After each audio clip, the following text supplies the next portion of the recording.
Hello guys, welcome to income tax Brahmastra lesson by B smart academy. और मैं हूं CMA Nilesh. आज मैं ये वीडियो स्पेशली बीकॉम स्टूडेंट्स के लिए बना रहा हूं जिनकी अभी इस महीने में एग्ज़ाम है।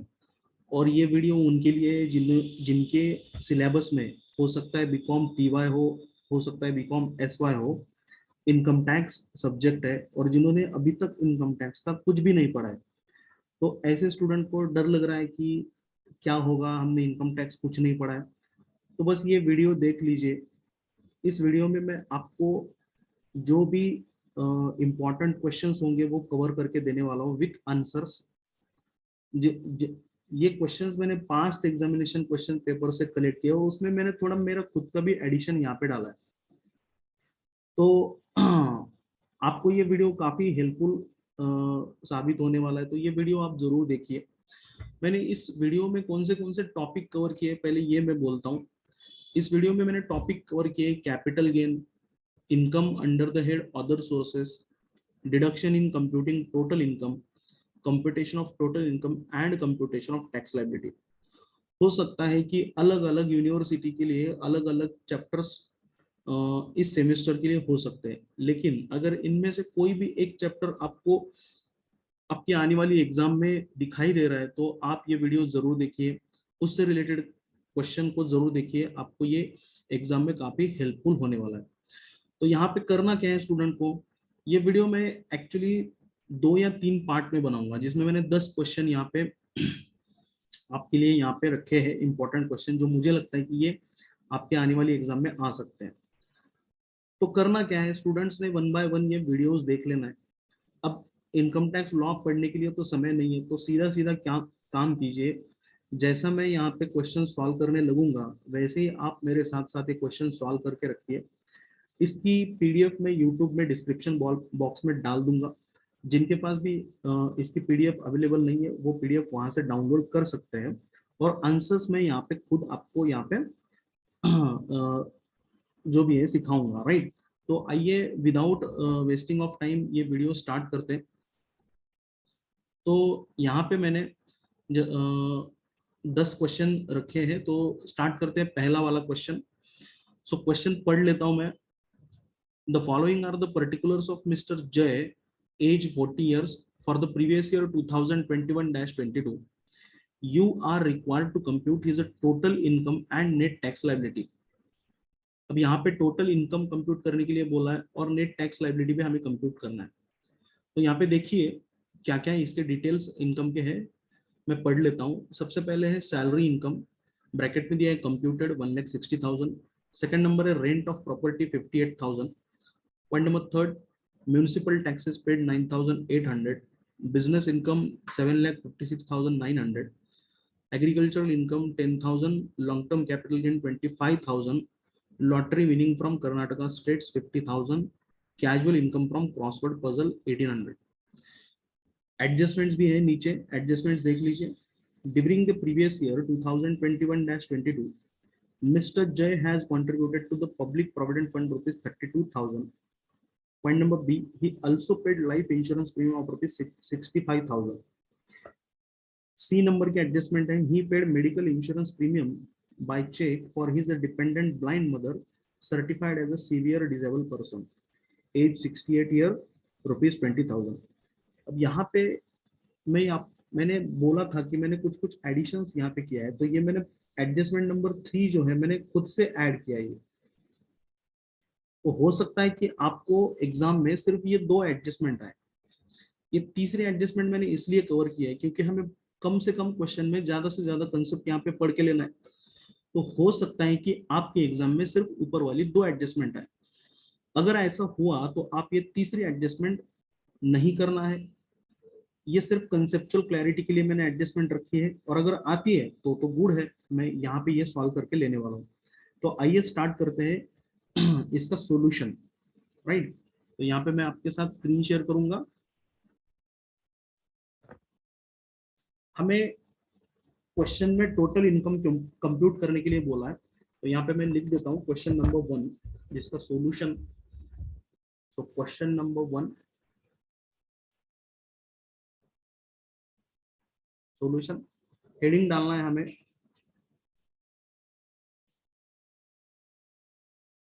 Computation of total income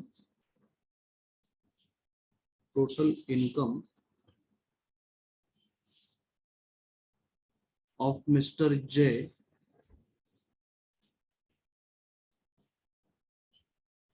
for the assessment year 2022-23। जो भी प्रीवियस ईयर होगा हमें असेसमेंट ईयर लिखना है उसका। सपोज मान लीजिए प्रीवियस ईयर 2021-22 है तो 22-23 उसका असेसमेंट ईयर रहेगा। और ये कंपलसरी आपके आंसर में आना चाहिए कंप्यूटेशन ऑफ टोटल इनकम। बहुत सारे बच्चे यहाँ पे भी गलती कर बैठते हैं, हेडिंग नहीं डालते प्रॉपर से। सो यहाँ पे हेडिंग भी आपको डालना है computation of total income. Question में क्या पूछा गया है एक बार जरूर उस पर गौर करके अच्छे से लिख लेना, राइट। तो यहाँ पे मैं सीरियल नंबर लिख देता हूँ, सीरियल नंबर, पर्टिकुलर्स। मैंने 3 कॉलम बनाए। सबसे पहला कॉलम बनाऊंगा मैं डिटेल्स का, रुपीज का और रुपीज का। 1 बाय 1 अपन इनकम ऐड करेंगे। सो बहुत ही आसान है, इतने क्वेश्चंस भी आप कर लेंगे तो आपको समझ में आ जाएगा, राइट। तो यहाँ पे देख लीजिए, हाँ। तो सबसे पहले है सैलरी इनकम। तो यहाँ पे टोटल इनकम की बात की जाए तो हम प्रॉपर हेड के नाम लिखेंगे और उस हेड के अंदर जो जो भी इनकम बोला है वो इनकम हम यहाँ पे लिख लेंगे। तो यहाँ पे लिख देता हूँ मैं।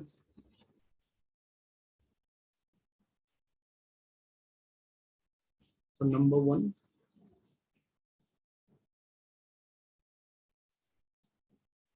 Income from salary already computed है तो मैं इसको डायरेक्टली आउटर कॉलम में लिख देता हूँ 1,60,000।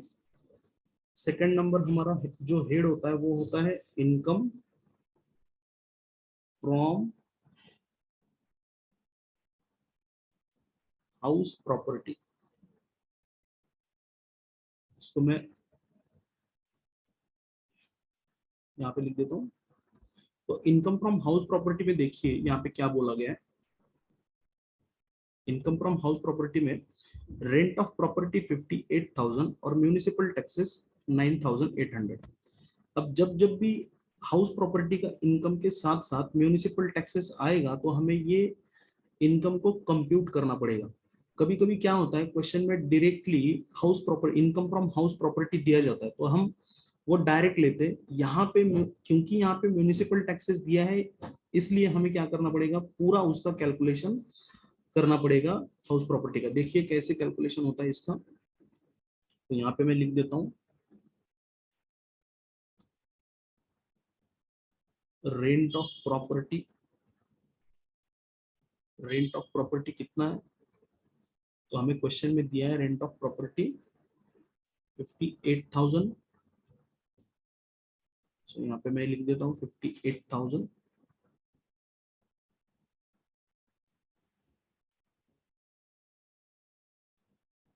Less municipal taxes paid.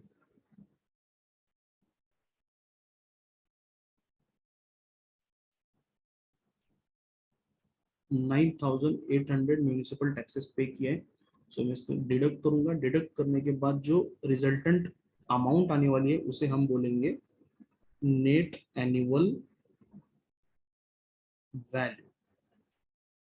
Net annual value तो कितना आया net annual value 58,000 minus 9,800 is equal to 48,200। अब नेट एनुअल वैल्यू में से हमें 2 तरह के डिडक्शंस मिलते हैं। नंबर 1 कौन सा डिडक्शन मिलता है, डिडक्शन मैं डिडक्शन पहले लिख देता हूँ मैं deduction under section 24। Deduction under section 24 इसमें 2 डिडक्शन मिलते हैं। सबसे पहले डिडक्शन मिलता है standard deduction 30% of net annual value. मतलब ये जो नेट एनुअल वैल्यू आया यहाँ पे इसका 30% डिडक्शन हमें मिल जाएगा। तो यहाँ पे point number a standard deduction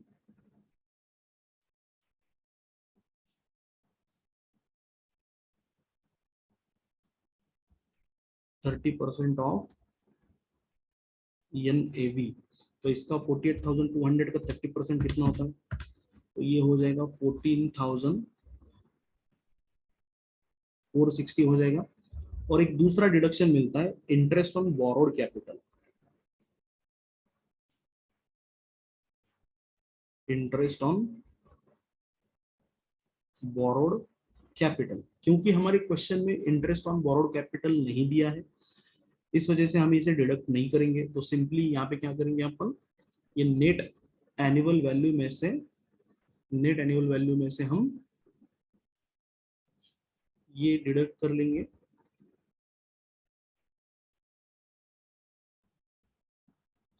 तो कितना हो गया, 48,200 माइनस 14,460 इज इक्वल टू, ये आ गया 33,740। ये इनकम हमारा इनकम फ्रॉम हाउस प्रॉपर्टी यहाँ पे आ गया। तो यहाँ पे मैं डैश कर लेता हूँ, कोई इंटरेस्ट नहीं। तो इस तरह से हमें हाउस प्रॉपर्टी का कैलकुलेशन करना है। लेकिन लेकिन दोस्तों, अगर हाउस प्रॉपर्टी का इनकम ब्रैकेट में कंप्यूटेड दिया है, या फिर सिर्फ house property, income from house property ऐसा दिया है, म्यूनिसिपल टैक्सेस नहीं दिया है, तो डायरेक्टली वो इनकम हम आउटर कॉलम में ऐड कर देंगे। ऐसा कैलकुलेशन करने की हमें जरूरत नहीं है। Point number third. अब नेक्स्ट जो हमारा हेड है वो है, एक्चुअली इनकम फ्रॉम नहीं है ये, इसे बोलेंगे हम profits,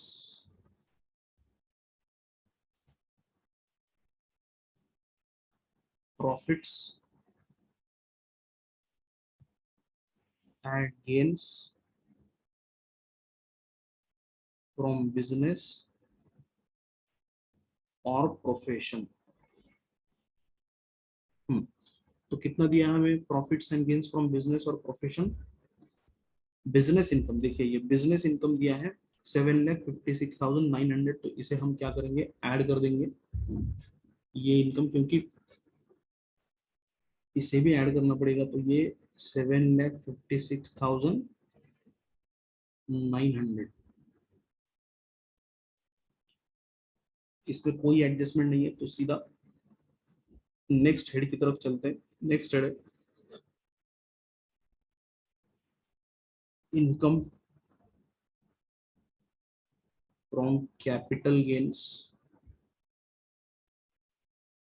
income from capital gains कितना दिया है देखिए, कैपिटल गेन में दिया है लॉन्ग टर्म कैपिटल गेन 25,000। तो ये वाला इनकम यहाँ पे ऐड करेंगे हम लोग। तो यहाँ पे मैं लिख देता हूँ, दो तरह के कैपिटल गेन हो सकते हैं, एक हो सकता है शॉर्ट टर्म कैपिटल गेन और दूसरा है लॉन्ग टर्म कैपिटल गेन। तो यहाँ पे मैं लिख देता हूँ लॉन्ग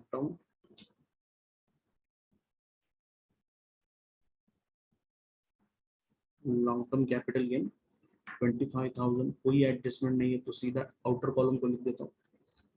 और हमारा लास्ट हेड है इनकम अंडर अदर सोर्सेस। जो भी इनकम इन ऊपर की चार कैटेगरीज में क्लासिफाई नहीं हो सकता, वो अदर सोर्स में क्लासिफाई होगा। तो अदर सोर्स में कौन से इनकम दिया है, अदर सोर्स में दिया है हमें, देखिए, lottery winning from Karnataka states and casual income from crossword puzzle. तो ये 50,000 प्लस 1,800 ऐसा इनकम दिया है। तो यहाँ पे वो भी इनकम मैं पहले यहाँ पे ऐड कर देता हूँ, right.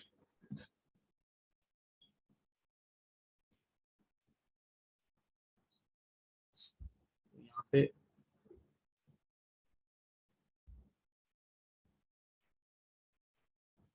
Lottery income and casual income, actually lottery income को भी कैजुअल इनकम ही बोला जाता है। तो ये 58,000 प्लस 1,800, आउटर कॉलम कितना हो जाएगा, 58,000 plus 1,800 is equal to 59,800, right. तो ये क्या हो जाएगा, 59,800 हमारा, ये हो गया हमारा इनकम। अब यहाँ पे एक देखिए, एक इनकम हमें ऐसा दिख रहा है एग्रीकल्चरल इनकम। अब ये इनकम कहाँ पे ऐड करना है सर, देखिए मैं बताता हूँ। ये इनकम हमें सबसे लास्ट में ऐड करना है, राइट। तो सबसे पहले हम क्या करेंगे, जो इनकम हमने यहाँ पे शो किए उनकी सबसे पहले सम कर लेते हैं। 1,60,000 plus 33,740 plus 7,56,900 business income, 25,000 long term capital gain, और ये हो गया 59,800। क्या किया हम लोगों ने? कुछ नहीं, यहाँ पे सिर्फ सम किया इन सब इनकम्स का, राइट।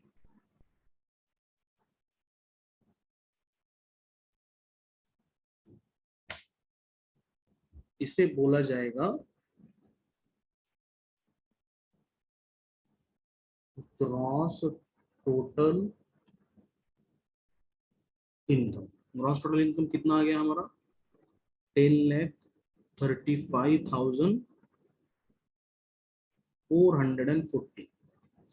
अब जब ग्रॉस टोटल इनकम आ गया तो ग्रॉस टोटल इनकम में से हमें क्या माइनस करना है? इसमें से माइनस होते हैं बेटा डिडक्शंस। तो 7 नंबर पे मैं लिख देता हूं डिडक्शंस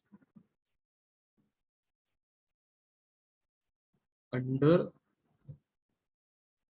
चैप्टर 6 रोमन में निकालना है 6A, राइट। सिंपली आप डिडक्शन भी लिख सकते हैं अगर आपको नहीं पता है तो। यहाँ पे अब one by one upon deduction ले लेते हैं। तो सबसे पहले डिडक्शन देख लेते हैं क्वेश्चन में कौन से डिडक्शन है। तो यहाँ पे देखिए आपको दिख रहा होगा कि यहाँ पे डिडक्शंस की लिस्ट दिया है, 3 डिडक्शंस दिए। Mister Jay has contributed to the public provident fund ₹32,000।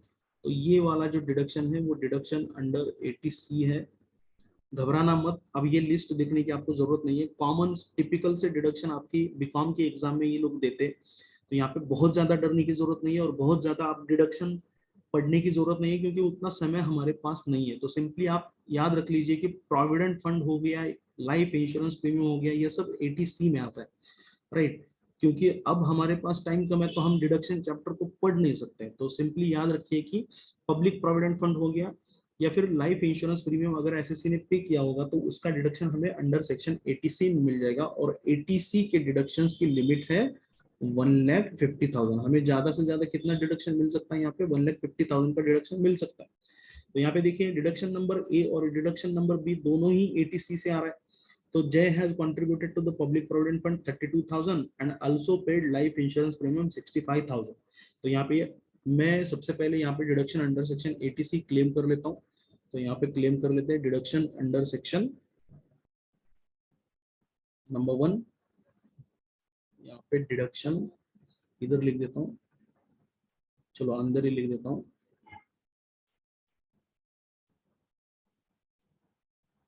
Deduction under section 80C, इसको भी मैं यहाँ पे अंडरलाइन कर देता हूँ यहाँ पे। और नंबर 1 इसमें से कौन सा डिडक्शन हमें मिल रहा है? पब्लिक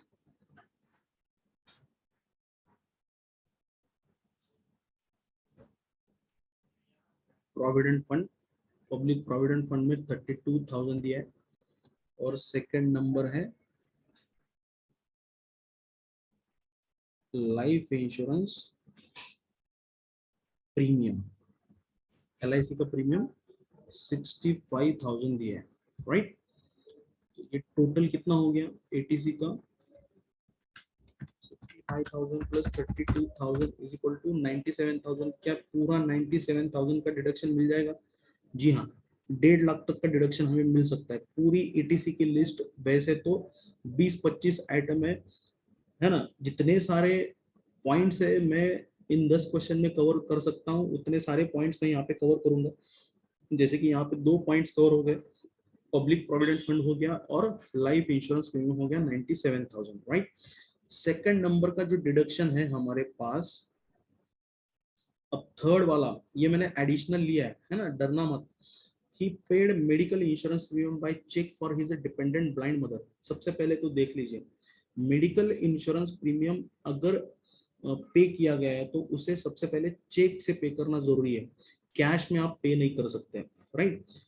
अगर एसएससी ने मेडिकल इंश्योरेंस प्रीमियम पे किया है, राइट, तो किन किन के ऊपर वो मेडिकल इंश्योरेंस प्रीमियम पे कर सकता है? तो सबसे पहले तो अपने खुद के ऊपर पे कर सकता है, अपनी वाइफ के ऊपर इंश्योरेंस निकाल सकता है, अपने बच्चों के ऊपर इंश्योरेंस निकाल सकता है और अपने माता पिता के ऊपर इंश्योरेंस निकाल सकता है, भले ही माता पिता डिपेंडेंट हो या इंडिपेंडेंट हो। यहाँ पे कंफ्यूज करने के लिए डिपेंडेंट दिया गया है, हो सकता है आपके एग्जाम में इंडिपेंडेंट भी दिया जाए।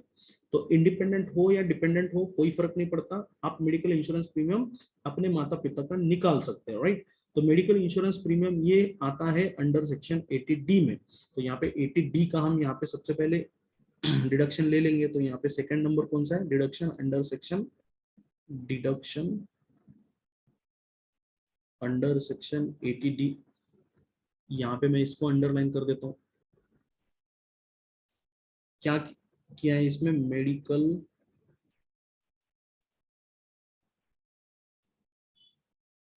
Insurance premium. अब ये मेडिकल इंश्योरेंस प्रीमियम कितने तक का निकाल सकता है, अगर निकालने वाला बंदा मतलब जिसके ऊपर इंश्योरेंस निकाला गया है वो अगर सीनियर सिटीजन होगा तो हमें 50,000 तक का डिडक्शन हमें इस सेक्शन के अंडर मिल सकता है। और जिसके ऊपर इंश्योरेंस निकाला गया है वो अगर सीनियर सिटीजन नहीं है, मतलब बिलो सीनियर सिटीजन है, below the age of 60 years है, तो उसके लिए 25,000 का डिडक्शन हमें मिल जाएगा। अब क्योंकि यहाँ पे उसकी माँ 68 ईयर की है तो यहाँ पे 50,000 तक का डिडक्शन मिल सकता है, लेकिन एसएससी ने सिर्फ 20,000 की पॉलिसी निकाला है तो कोई बात नहीं है। चेक से पेमेंट किया है क्या, यस चेक से पेमेंट किया है, तो यहाँ पे पूरे का पूरा 20,000 का डिडक्शन यहाँ पे मिल जाएगा। तो यहाँ पे मैं 20,000 लिख लेता हूँ। लेकिन ये एडजस्टमेंट अभी खत्म हो गई क्या सर, नहीं खत्म नहीं हुई, ये बड़ी गोल्डन एडजस्टमेंट है। क्यों गोल्डन एडजस्टमेंट है, क्योंकि इस एडजस्टमेंट में दो डिडक्शंस अपने आप में यहाँ पे कवर हो रहे हैं। कौन से दो डिडक्शंस कवर हो रहे हैं, मेडिकल इंश्योरेंस 20,000 का निकाला है वो तो मिल जाएगा, वो तो डिडक्शन उसका तो अंडर सेक्शन 80D में तो डिडक्शन हमने ले लिया। लेकिन अगर आप ये एडजस्टमेंट पूरी तरह से पढ़ लेते हैं तो इस एडजस्टमेंट में क्या दिया है, देखिए, he paid medical insurance premium by cheque for his dependent blind mother. अगर ब्लाइंड है मदर मतलब अंधी है, तो ऐसे अगर आप एसएससी अगर कोई भी मतलब उनका रिलेटिव जो उसके ऊपर डिपेंडेंट है और वो अगर ऑर्थोपेडिकली हैंडीकैप्ड है या फिर ब्लाइंड है या फिर डम्ब है या फिर डीफ है, मतलब किसी तरह का भी उनके अंदर व्यंग है ना, मतलब लूड़ा है, लंगड़ा है, पागल है, कोई भी हो, है ना, अगर वो इस तरह के रिलेटिव को संभाल रहा है और वो पूरी तरह से उनके ऊपर डिपेंडेंट है, तो ये अंडर सेक्शन 80DD में एसएससी को उसका एक एडिशनल डिडक्शन मिल जाता है। अब ये डिडक्शन कितना मिल जाता है सर 80DD में, तो यहाँ पे दो सिचुएशंस है। अगर जिसको आप संभाल रहे हैं, है ना, जो भी हैंडीकैप पर्सन है जिसको आप संभाल रहे हैं, उसको अगर डॉक्टर ने बोला है, उसको सर्टिफिकेट दे दिया गया कि भाई ये सीवियर डिसेबल पर्सन है। सीवियर डिसेबल पर्सन मतलब बहुत भयानक, ये मतलब लेवल क्रॉस कर चुका है, 80% से ज्यादा पागल है, 80% से ज्यादा अंधा है, 80% से ज्यादा सुन नहीं सकता है, इस तरह से उसको सर्टिफाई कर दिया गया है, तो उसको 1,25,000 का डिडक्शन मिल जाएगा। उसको सीवियर डिसेबल, सीवियर का मतलब क्या होता है, सीवियर मतलब बहुत ज्यादा डिसेबल है, बहुत ज्यादा मतलब वो अंधी है, कुछ भी नहीं दिखता उसको, तो सीवियर ये वर्ड ध्यान यहाँ पे दे दीजिए।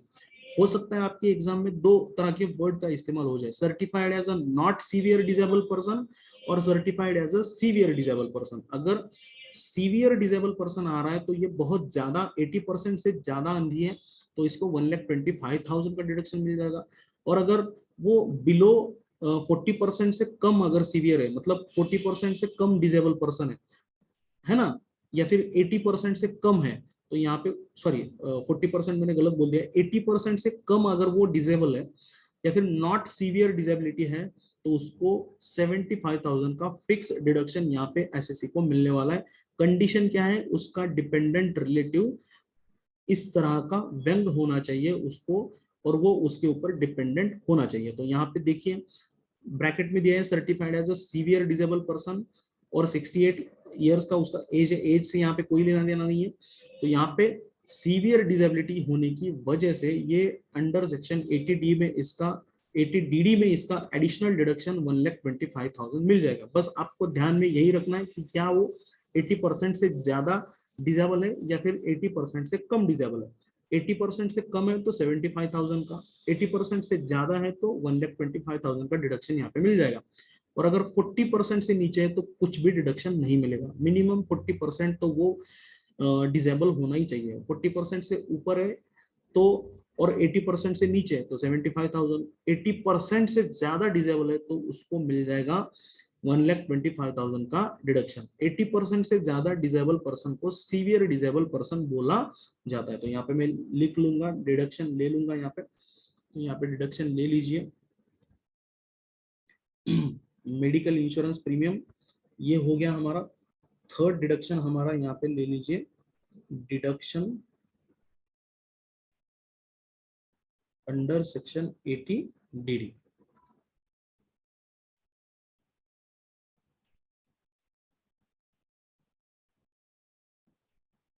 Maintenance of dependent disable relate 80% से ज्यादा है तो यहाँ पे 1,25,000 का यहाँ पे डिडक्शन मिल जाएगा। तो टोटल डिडक्शन हमें कितना मिल रहा है, तो यहाँ पे कंप्यूट कीजिए। टोटल डिडक्शन हमें मिल रहा है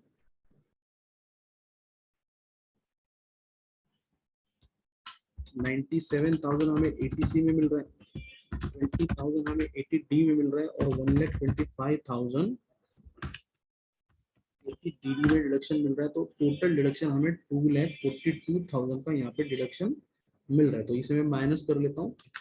10,35,400 में से 2,42,000 को माइनस कर लेता हूँ, तो हमें कितना बच रहा है यहाँ पे,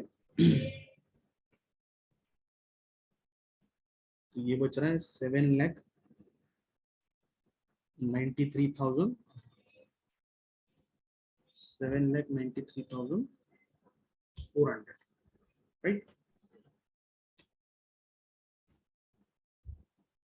इसे मैं टोटल इनकम बोल देता हूँ।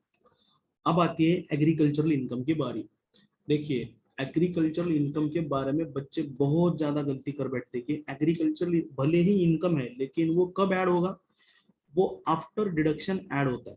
कभी भी एग्रीकल्चरल इनकम को आपको डिडक्शन से पहले ऐड नहीं करना है। हो सकता है तो लिख लीजिए अगर याद नहीं रहेगा तो, एग्रीकल्चरल इनकम हम कभी भी डिडक्शन के बाद ऐड करेंगे, राइट।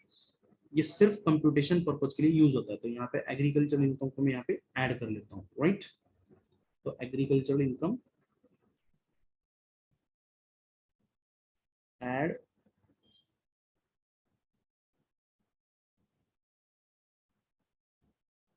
एग्रीकल्चरल इनकम, ये हो गया हमारा 10,000। अब एग्रीकल्चरल इनकम ऐड करने के बाद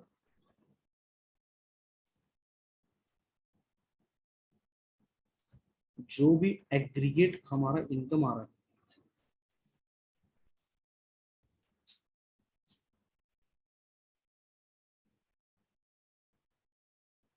एग्रीगेट इनकम आ रहा है, वो आ रहा है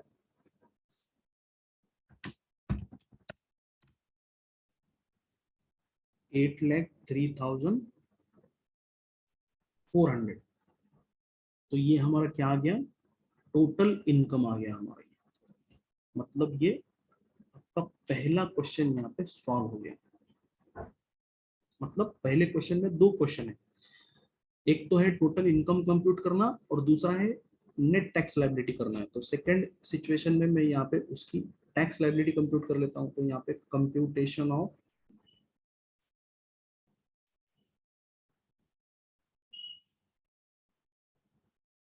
tax liability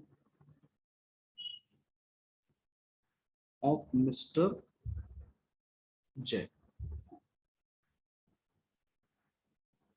computation of tax liability of Mister Jay. तो देखिए हमारा टोटल इनकम कितना हो रहा है, 8,03,400 ये इनकम है।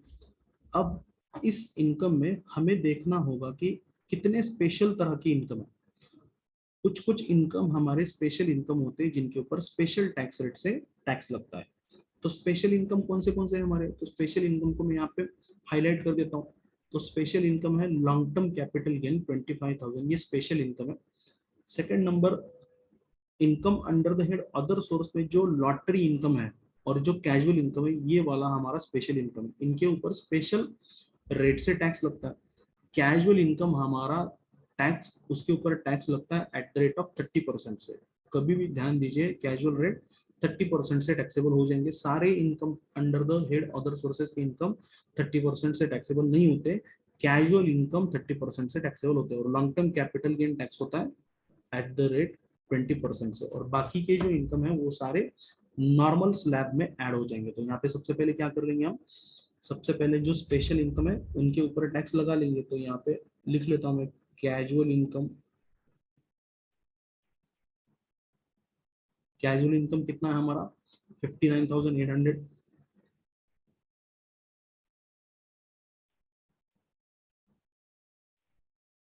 तो इसके ऊपर 59,800 30% से इसके ऊपर टैक्स लगेगा 17,940।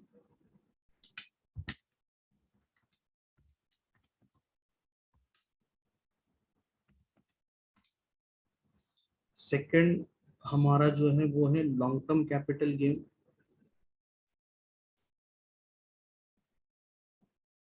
इसके ऊपर लॉन्ग टर्म कैपिटल गेन है हमारा 25,000। इसके ऊपर एट द रेट 20% से टैक्स लगता है।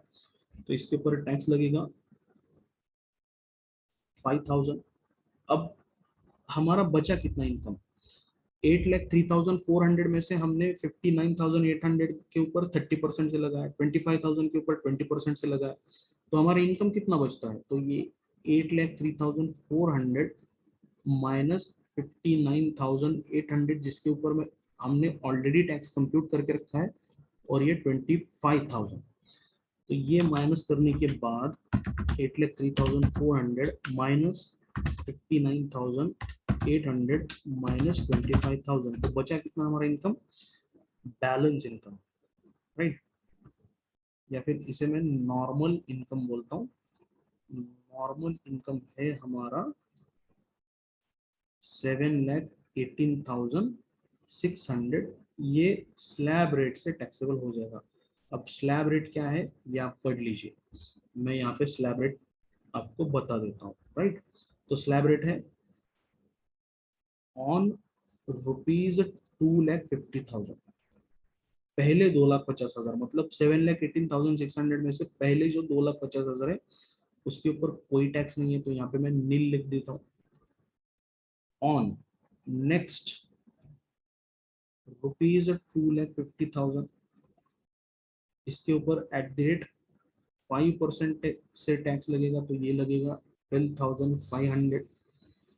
और अगर मेरा इनकम 5 लाख से ज्यादा है तो 5 लाख से ज्यादा वाला जो इनकम होगा 10 लाख तक का, उसके ऊपर मुझे कितने परसेंट से 20% से टैक्स लगने वाला है। तो यहाँ पे मेरा इनकम कितना आ रहा है, 5 लाख के ऊपर मेरा इनकम आ रहा है 2,18,600, 10 लाख के अंदर है तो यहाँ पे 20% से यहाँ पे टैक्स लगेगा। और 10 लाख के ऊपर अगर मेरा इनकम होगा तो उसके ऊपर 30% का टैक्स रेट रहता है। तो यहाँ पे क्योंकि मेरा इनकम 10 लाख से नीचे है तो यहाँ पे मैं क्या करूंगा, ऑन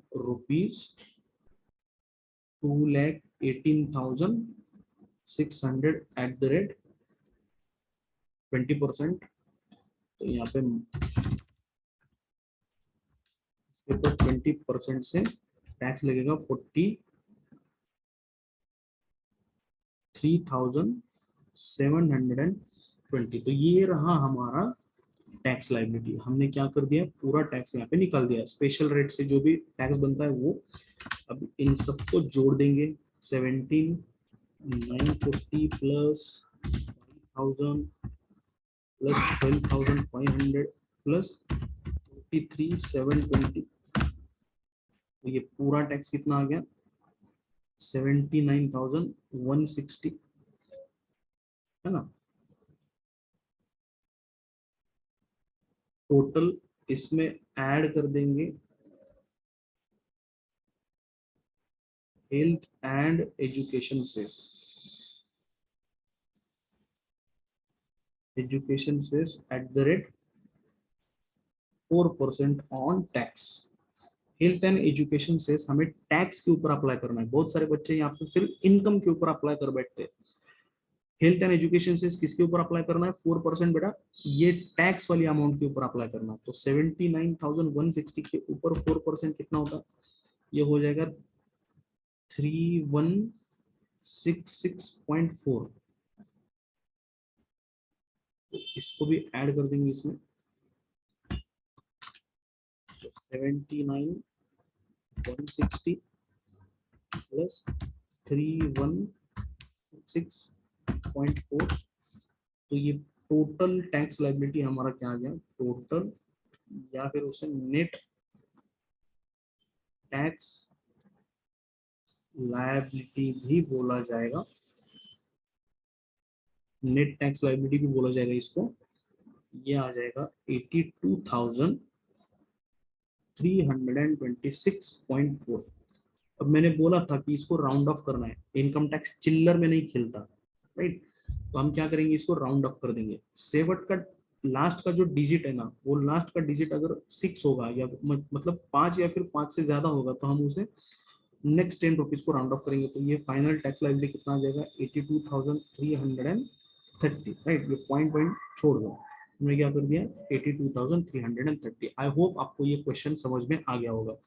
अगर नहीं आया है तो आप बार बार ये वीडियो देख लीजिए, अभी आपके एग्जाम के लिए टाइम होगा तो, है ना। बस 10-15 मिनट में ये क्वेश्चन सॉल्व हो जाएगा। मेरे साथ साथ अगर सॉल्व कर देंगे तो और भी ज्यादा आपको आसानी यहाँ पे हो जाएगी। चलते हैं दूसरे क्वेश्चन की तरफ without wasting a time. Second question. अब सेकंड क्वेश्चन में देखिए, सेकंड क्वेश्चन क्या बोला गया है यहाँ पे, है ना। ये उन बच्चों के लिए जिन्होंने अभी तक इनकम टैक्स पढ़ा ही नहीं है, तो बस ये क्वेश्चन देख लीजिए दोस्तों। ये क्वेश्चंस देखने के बाद आपको बहुत ज्यादा कॉन्फिडेंस आ जाएगा, हो सकता है आपके एग्जाम भी क्लियर हो जाए। तो यहाँ पे देखिए क्या बोला है, Mister Amit purchased a residential house in the year 2002-3 for ₹12 lakh. 12 lakh को हाउस परचेस किया था 2002-3 में। He renovated the house by spending ₹5 lakh. उसने अपने हाउस को रिनोवेट कर लिया इन द ईयर 2007-8 में। कोई बात नहीं, अच्छी बात है। ही सोल्ड द हाउस इन 2021-22। हाँ, अब देखिए हाउस सोल्ड किया है, मतलब ये कौन से हेड में ये टैक्सेबल होने वाला, ये हेड, इसका हेड बन जाएगा कैपिटल गेन में टैक्सेबल होने वाला है, राइट। फॉर ₹62 लाख, 62 लाख को इसने सेल कर दिया। Mister Amit incurred 3,50,000 as a selling expenses. Full stop. In the same year, he purchased another house for his residence at ₹22 lakh. उसने सेम ईयर में, मतलब जिस ईयर में उसने घर बेचा उसी ईयर में उसने और एक हाउस परचेस किया है। तो ये आपको कैपिटल गेन का क्वेश्चन दिया गया है, और ये नीचे इंफॉर्मेशन क्या है, cost inflation index for.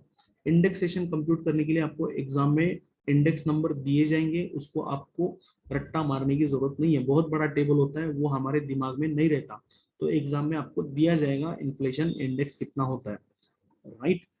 CA के एग्जाम में भी दिया जाता है, तो डोंट वरी। बहुत सारे बच्चे पैनिक हो जाते हैं कि सर हम टेबल कैसे याद रखें, तो टेबल याद रखने की जरूरत नहीं है, आपको ये कॉस्ट इन्फ्लेशन इंडेक्स दिए जाएंगे। तो यहाँ पे भी दिया है, compute the amount of capital gain and exemptions available if any. अगर कैपिटल गेन अमाउंट कंप्यूट करो और उसको कुछ एग्जम्पशन मिल रहे तो वो एग्जम्पशन यहाँ पे दे दो बोल रहे। तो यहाँ पे करते हैं सॉल्व ये question.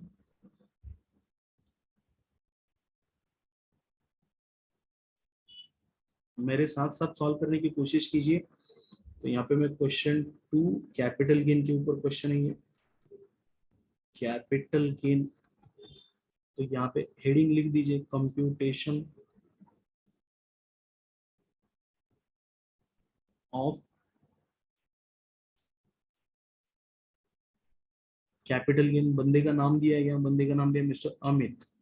So computation of capital gain of mister Amit. Assessment year डालना मत भूलिए, फॉर दी असेसमेंट ईयर 2020-23। वही अपना सीरियल नंबर,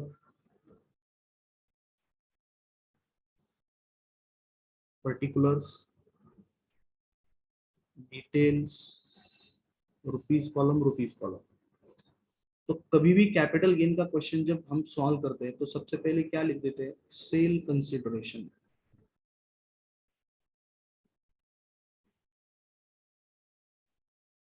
सेल कंसिडरेशन का मतलब क्या होता है, मतलब कैपिटल एसेट जितने में बेचा वो बेचने की जो वैल्यू है उसे सेल कंसिडरेशन बोला जाता है, मतलब बिक्री कीमत बोला जाता है उसे, सीधा सीधा कितने में बेचा। तो हमें यहाँ पे क्लियर दिखाई दे रहा है कितने में बेचा, मिस्टर अमित ने बेचा 62 लाख रुपीज को बेचा, तो यहाँ पे हम 62 लाख रुपीज लिख लेते हैं। तो यहाँ पे 62 लाख रुपीज वो बेचा। इसमें से हम माइनस कर सकते हैं expenses with respect to transfer. अगर हमें ये प्रॉपर्टी बेचने में कुछ एक्सपेंसेस लगे हैं तो उस एक्सपेंसेस को हम माइनस कर सकते हैं, लेकिन हर तरह के एक्सपेंसेस माइनस नहीं होंगे। वो एक्सपेंसेस प्योरली प्रॉपर्टी बेचने से रिलेटेड वाले एक्सपेंसेस होने चाहिए, किसी भी तरह के एक्सपेंसेस यहाँ पे माइनस नहीं होंगे। इसके लिए आपको पूरा चैप्टर पढ़ना पड़ेगा, लेकिन यहाँ पे ध्यान दीजिए ये वाला जो एक्सपेंसेस है वो यहाँ पे माइनस हो जाएगा। कौन सा? Amit incurred selling expenses. Generally selling expenses पूरी तरह से माइनस होते हैं, तो यहाँ पे मैं क्या कर दूंगा, इसको माइनस कर दूंगा यहाँ से।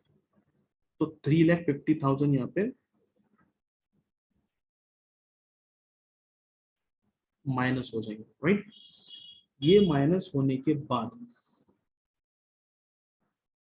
तो कितना आ गया, 62 लाख माइनस 3,50,000, तो ये आ गया 58 लाख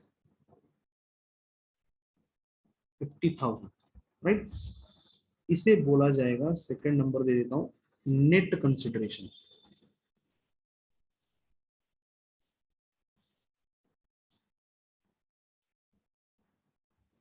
किसी किसी क्वेश्चन में एक्सपेंसेस दिया ही नहीं सर, तो क्या हो जाएगा, तो कुछ नहीं माइनस होगा, जबरदस्ती थोड़ी ना माइनस करेंगे।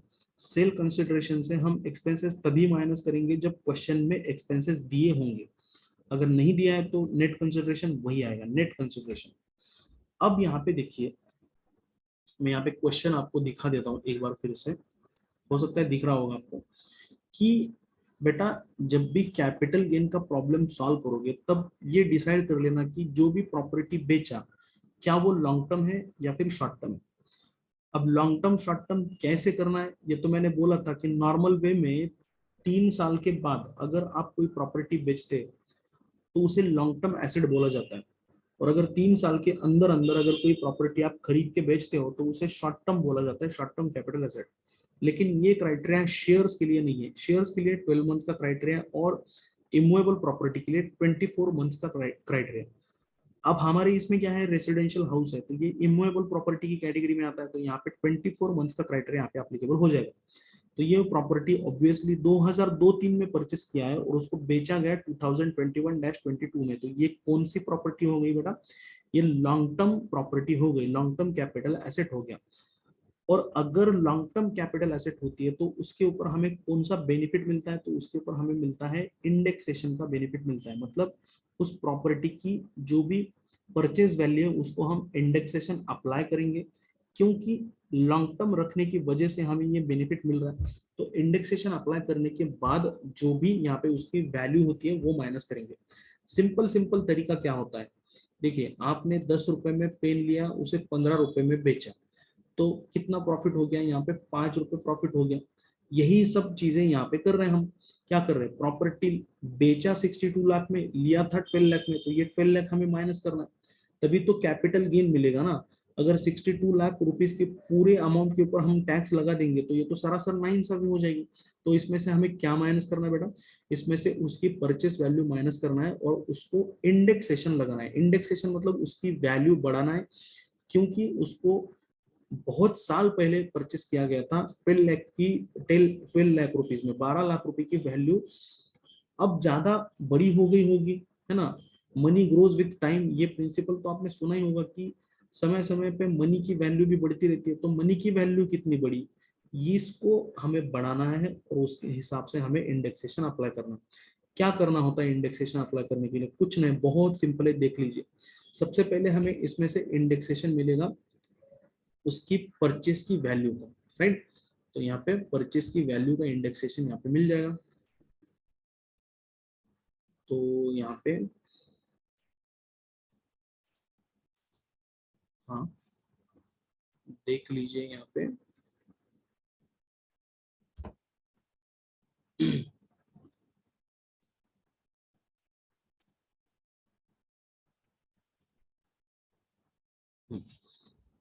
तो यहाँ पे मैं लिख देता हूँ, सबसे पहले नेट कंसिडरेशन से माइनस क्या हो जाएगा, नंबर 1, या फिर ए बोलता है इसे, या फिर पॉइंट नंबर 3 बोलते हैं इसको simply,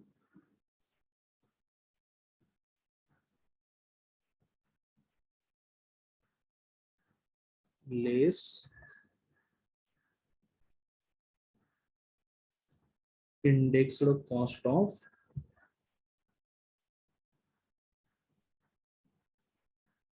acquisition. Indexed cost of acquisition का मतलब क्या होता है बेटा, कि ये प्रॉपर्टी परचेस करने में हमें कितना पैसा लगा, एक्वायर करने में, एक्वायर करना मतलब परचेस करना या फिर किसी और तरीके से एक्वायर करना। तो यहाँ पे सिंपल इसका फॉर्मूला क्या है इंडेक्स कॉस्ट ऑफ एक्विजिशन का, उसकी परचेज वैल्यू लिख दो, कितनी है उसकी परचेज वैल्यू। देखिए ये प्रॉपर्टी मिस्टर अमित ने कब परचेस की थी और कितने में परचेस की थी, 2002-03 में परचेस की थी और 12 लाख रुपए में परचेस किया था। तो 12 लाख रुपए में परचेस किया तो मैंने 12 लाख लिख दिया। अब हमें उसे मल्टीप्लाई करना होता है, तो इसे मल्टीप्लाई करेंगे, मल्टीप्लाई बाय, मल्टीप्लाई करेंगे index number of the year of transfer, है ना, ट्रांसफर का इंडेक्स नंबर हम ऊपर ले लेंगे, कौन से डेट को ट्रांसफर हुआ था या फिर कौन से साल में ट्रांसफर हुआ था। तो कौन से साल में ट्रांसफर हुआ, असेसमेंट ईयर 2022-23, तो ये हम यहाँ पे कंप्यूट कर रहे हैं, ट्रांसफर कौन से साल हुआ था।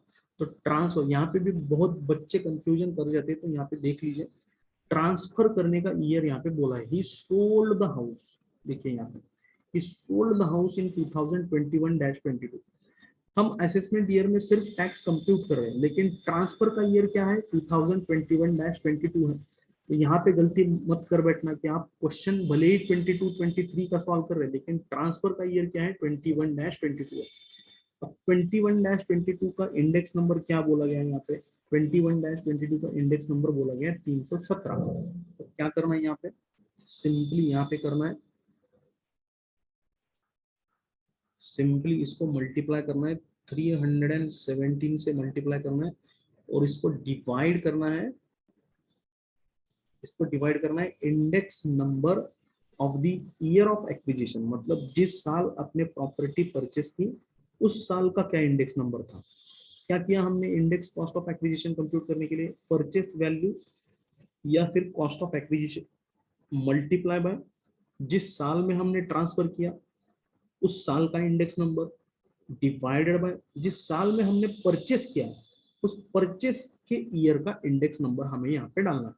अब परचेस कौन से साल में किया था, ये तो हम हमारी आंखों से देख ही सकते हैं, 2002-03 में परचेस किया था। अब कितना भी बेसिक बच्चा हो इतना तो समझता ही होगा ना कि कौन से साल में परचेस किया है। परचेस का मतलब तो जानते ही होंगे आप, बीकॉम 3rd ईयर या फिर बीकॉम 2nd ईयर के स्टूडेंट है तो आपको पता ही होगा परचेस का मतलब क्या होता है।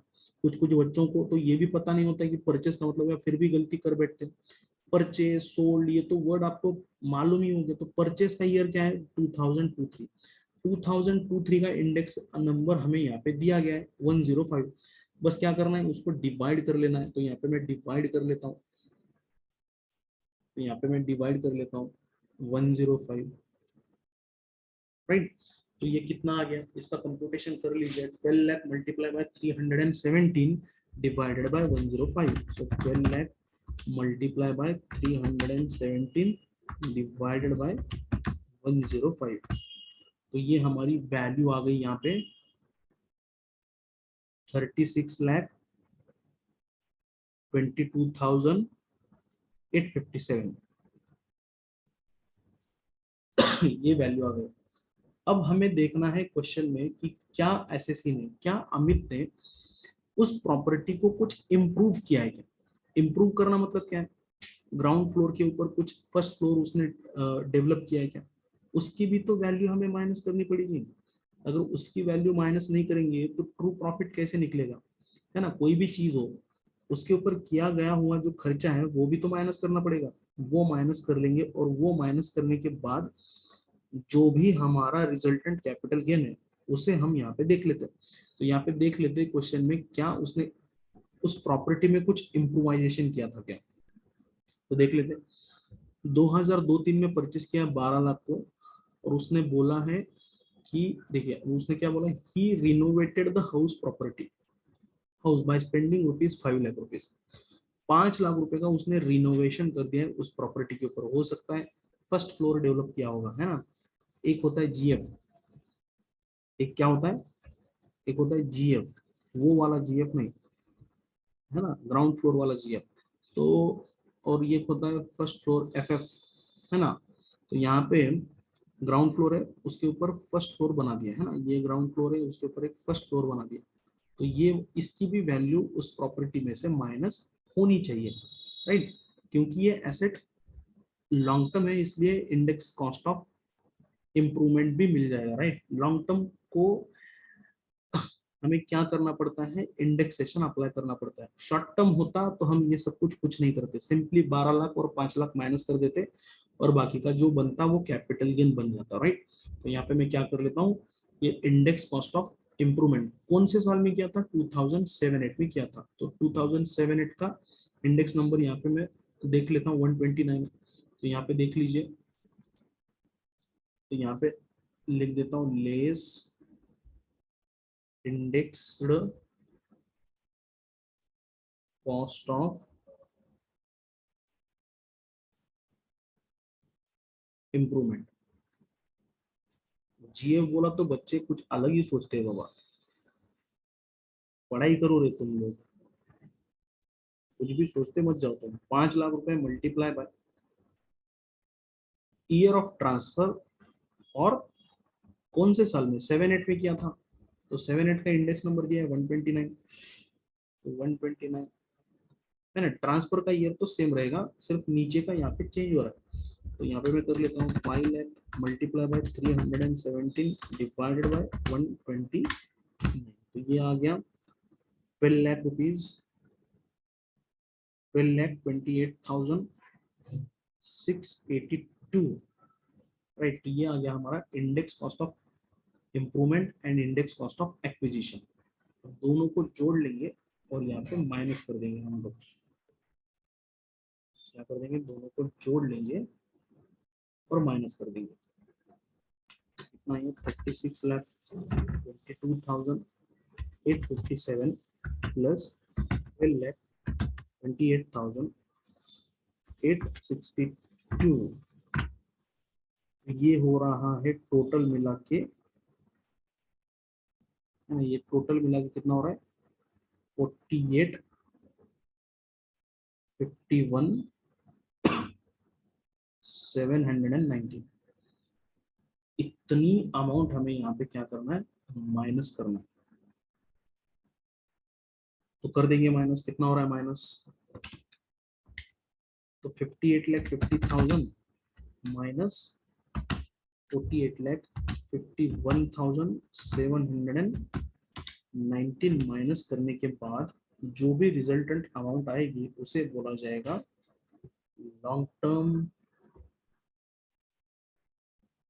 कैपिटल गेन बोला जाएगा। तो लॉन्ग टर्म कैपिटल गेन कितना है हमारा 9,98,281, ये आ गया हमारा 9,98,281।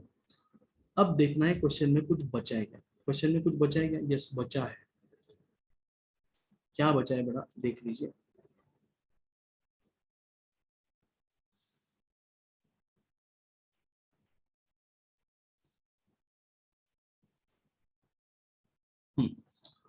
अब बोलता है कि मिस्टर अमित ने सेम ईयर में क्या परचेस किया था, एक अनदर हाउस परचेस किया था। मैंने जब एग्जम्पशंस आपको सिखाए थे तब बोला था कि अगर आपको कैपिटल गेन से छुटकारा चाहिए और अगर आपने हाउस बेचा है तो हाउस के बदले अगर आप हाउस लेते हो, कोई दूसरा हाउस ले लेते हो, घर के बदले दूसरा घर, तो यहाँ पे आपको क्या मिल जाएगा, उसका बेनिफिट मिल जाएगा आपको, आपका कैपिटल गेन एग्जाम हो जाएगा। अब ये हाउस कितने में लिया है इसने, 22 लाख रुपीज में हाउस लिया, और हमारा taxable long term capital gain कितना निकल के आ रहा है 9,98,281। तो यहाँ पे डिडक्शन तो मिल जाएगा, लेकिन मैक्सिमम डिडक्शन हमें कितना मिल जाएगा, जितना कैपिटल गेन है उतना डिडक्शन मिल जाएगा। आप हाउस 5 करोड़ का खरीद लो भाई, या फिर 10 करोड़ का खरीद लो, उससे हमें लेना देना नहीं है।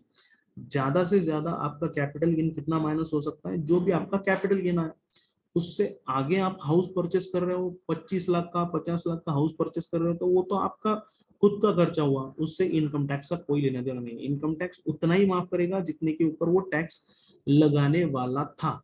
मतलब आपने हाउस अगर 8 लाख रुपीज का परचेस किया होता तो आपको सिर्फ 8 लाख का डिडक्शन मिल जाता, बाकी का अमाउंट टैक्सेबल हो जाता। आपने हाउस 22 लाख का परचेस किया तो मैक्सिमम डिडक्शन आपको कितना मिलेगा 9,98,281। मतलब कैपिटल गेन और amount invested which ever is lower का डिडक्शन हमें मिलता है। देखिए मैं फिर से बोलता हूँ, अगर आपने 10 लाख का हाउस परचेस किया होता तो आपको 9,98,000 का 9,98,281 का मैक्सिमम डिडक्शन मिल जाएगा। कैपिटल गेन के अमाउंट से ज्यादा डिडक्शन नहीं मिलेगा। क्यों नहीं मिलेगा सर? अगर कैपिटल गेन के अमाउंट से ज्यादा डिडक्शन मिल गया तो ये तो माइनस में फिगर जाएगा। तो लोग ऐसे ही करेंगे, कैपिटल गेन बचाने के लिए क्या करेंगे, 50-50 लाख का हाउस परचेस करेंगे, कैपिटल गेन है 10 लाख रुपए, बाकी का 40 लाख रुपए माफ करवा के लेंगे या फिर लॉस दिखाएंगे, और फिर बाद में बाकी का भी टैक्स पे नहीं करेंगे। तो ऐसा नहीं होगा, जितना भी कैपिटल गेन है मैक्सिमम उतना डिडक्शन आपको यहाँ पे मिल जाएगा। बाकी आप हाउस कितने का भी अमाउंट का परचेस कर सकते हैं, उससे इनकम टैक्स का कोई लेना देना नहीं है। तो यहाँ पे मैं लिख देता हूँ लेस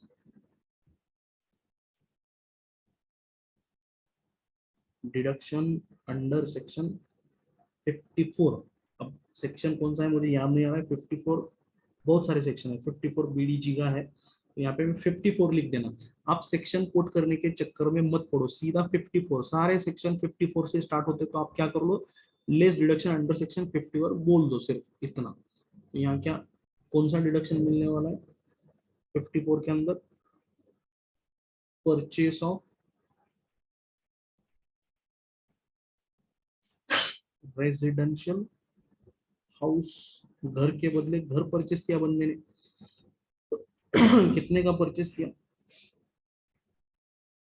22 लाख का, लेकिन मैक्सिमम कितना मिल जाएगा इसको 9,91,281 का यहाँ पे डिडक्शन मिल जाएगा। तो यहाँ पे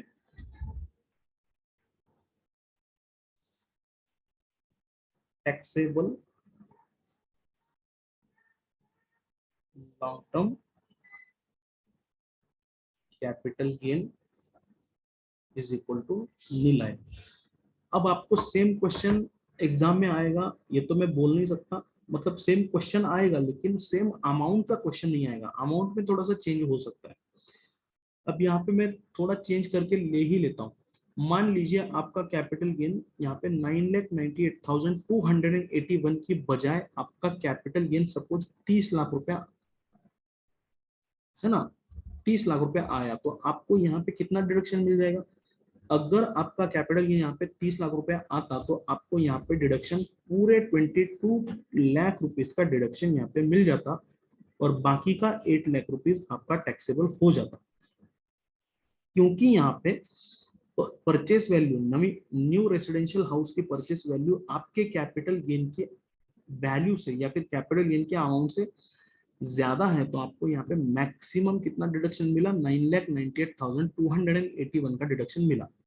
लेकिन अगर यही 30 लाख होता तो आपको यहाँ पे पूरा का पूरा 22 लाख रुपीज का यहाँ पे डिडक्शन मिल जाता, और बाकी का 8 लाख रुपीज यहाँ पे टैक्सेबल हो जाता। तो ऐसी पॉसिबिलिटी हो सकती है कि आपके एग्जाम में इस तरह का कैपिटल गेन आ जाए। देखिए कुछ भी हो जाए, जितना कैपिटल गेन आया ना इंडेक्सेशन माइनस करने के बाद, है ना, इंडेक्सेशन माइनस करने के बाद जितना कैपिटल गेन आया ना उससे ज्यादा डिडक्शन नहीं मिलेगा। हो सकता है उस पूरा का पूरा डिडक्शन मिल जाए, उससे कम मिलेगा या फिर उतना मिलेगा, लेकिन उससे ज्यादा डिडक्शन हमें मिलने वाला नहीं है। राइट, तो ये हो गया हमारा सेकंड क्वेश्चन। किसी भी बंदे को, किसी भी स्टूडेंट को अगर इसमें प्रॉब्लम आता है तो वो मुझे, मेरा व्हाट्सएप नंबर मैंने डिस्क्रिप्शन बॉक्स में दिया है, आप मुझे कमेंट करके जरूर पूछे, मैं इसका आंसर करने की कोशिश जरूर करूंगा। और एक बात मैं यहाँ पे कहना चाहता हूँ लॉन्ग टर्म कैपिटल गेन के क्वेश्चन में, अगर ये हमारा प्रॉपर्टी है ना शॉर्ट टर्म होता, मतलब 3 साल के 24 मंथ्स के अंदर बेचा होता, तो ये कौन सा कैपिटल एसेट हो जाता? ये हो जाती short term capital asset. Short term capital asset को इंडेक्सेशन का बेनिफिट नहीं मिलता। Point to be noted, underline करके रखिए या तो फिर साइड में लिख लीजिए कहीं video. Short term capital gain को इंडेक्सेशन का बेनिफिट नहीं मिलता। तो यहाँ पे क्या हो जाता? तो यहाँ पे मान लीजिए 62 लाख रुपीज को प्रॉपर्टी बेचा, एक्सपेंसेस तो माइनस मिल जाएंगे, एक्सपेंसेस तो दोनों ही केस में मिलेंगे, शॉर्ट टर्म हो या लॉन्ग टर्म मिलेंगे। यहाँ पे कितना आ गया? 58,50,000 आ गया। और अगर ये एसेट शॉर्ट टर्म होती, मतलब 3 साल के अंदर बेची गई है या फिर 24 मंथ्स के अंदर बेची गई है, तो यहाँ पे इंडेक्सेशन बेनिफिट नहीं मिलेगा। लेकिन तो फिर क्या माइनस हो जाएगा? तो सिंपली यहाँ पे 10 लाख रुपीज माइनस हो जाएगा और ये नीचे का 5 लाख रुपीज माइनस हो जाएगा, है ना। ये 58,50,000 माइनस 17 लाख माइनस हो जाता और हमारा कैपिटल गेन कितना आता? 41,50,000। इतना कैपिटल गेन हमारा आ जाता, क्योंकि ये एसेट लॉन्ग टर्म होने की वजह से हमें यहाँ पे इंडेक्सेशन का बेनिफिट मिल रहा है। राइट, तो समझ में आ गया। सिर्फ लॉन्ग टर्म को इंडेक्सेशन मिलेगा, शॉर्ट टर्म को इंडेक्सेशन नहीं मिलता। राइट, चलते हैं नेक्स्ट क्वेश्चन की तरफ।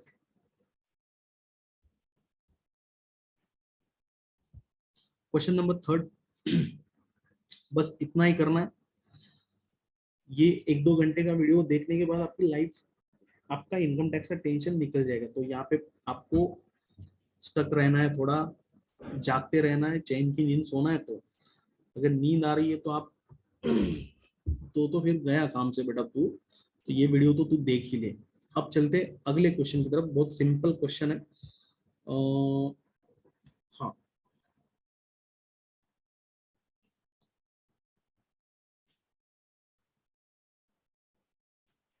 क्वेश्चन नंबर 3 देखिए क्या बोला है। Mister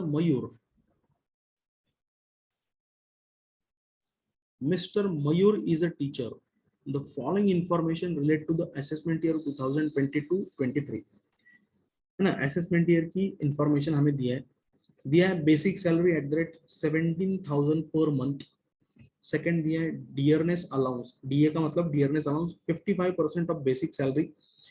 income from furniture business, wardship allowance, examinationship remuneration 3,200, royalty income 32,500, interest received on government securities 5,000, dividend on share of a foreign company rupees 2,500. Point number 9, he paid medical insurance premium. अब देखिए ये वाली 9 number वाली जो adjustment है ना, मैंने जानबूझ करके इतनी बड़ी रखी है एडजस्टमेंट। क्यों बड़ी रखी है? क्योंकि हमें इस क्वेश्चन के साथ, इन क्वेश्चंस के साथ डिडक्शन चैप्टर को भी कंप्यूट करना है या फिर डिडक्शन चैप्टर को भी कंप्लीट करके लेना है। जितनी पॉसिबल एडजस्टमेंट में डिडक्शन की यहाँ पे कर सकता था, उतनी सारी एडजस्टमेंट मैंने यहाँ पे करके रखी है। ये आपकी एग्जाम में नहीं आएगा, नहीं आने वाली है एडजस्टमेंट, इतनी बड़ी एडजस्टमेंट नहीं आने वाली है। लेकिन हो सकता है इसमें से कोई एक एडजस्टमेंट आ जाए, आपको क्वेश्चन सिर्फ यहाँ तक ही आ जाएगा, हो सकता है ना। सिर्फ यहाँ तक आए या फिर एटीसी का कोई डिडक्शन मिल जाए। एटीसी का तो मैंने ऑलरेडी कवर करके रखा है कि 1.5 लाख तक का आप डिडक्शन ले सकते हैं।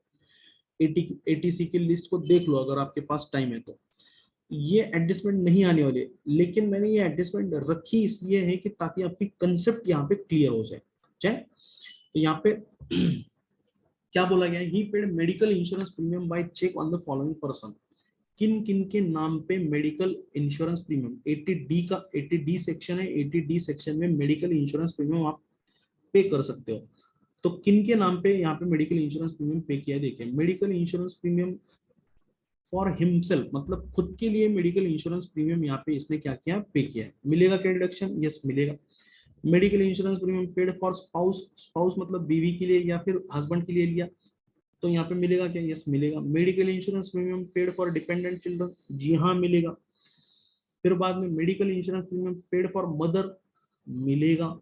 Medical insurance premium paid for father, मिलेगा, कोई बात नहीं है। Preventive health checkup expenditure for father 6,000, वो उसका भी डिडक्शन यहाँ पे मिल जाएगा। लेकिन सारे डिडक्शन तो मिलने वाले, लेकिन यहाँ पे लिमिट्स है, लिमिट्स के ऊपर हमें ध्यान देना है, राइट। तो क्या लिमिट्स है इसके ऊपर, ये हम क्वेश्चन सॉल्व करते करते देखेंगे। सबसे पहले तो हमें क्वेश्चन को सॉल्व करना पड़ेगा, तो वन बाय वन देख लेते हैं। बहुत ही सिंपल, बहुत ही आसान क्वेश्चन है। 9 नंबर की एडजस्टमेंट का आप बिल्कुल टेंशन मत लो, 9 नंबर की एडजस्टमेंट आपकी एग्जाम में नहीं आएगी, इसमें से कोई एक एडजस्टमेंट सिर्फ आएगी। मैं लिमिट्स आपको बता दूंगा, बस उस लिमिट्स के ऊपर आप ध्यान दीजिए, आपका काम यहाँ पे बन जाएगा, राइट। तो चलते ही ये क्वेश्चन सॉल्व कर लेते हैं। जागते रहो बच्चों, चैन की नींद सोना है तो।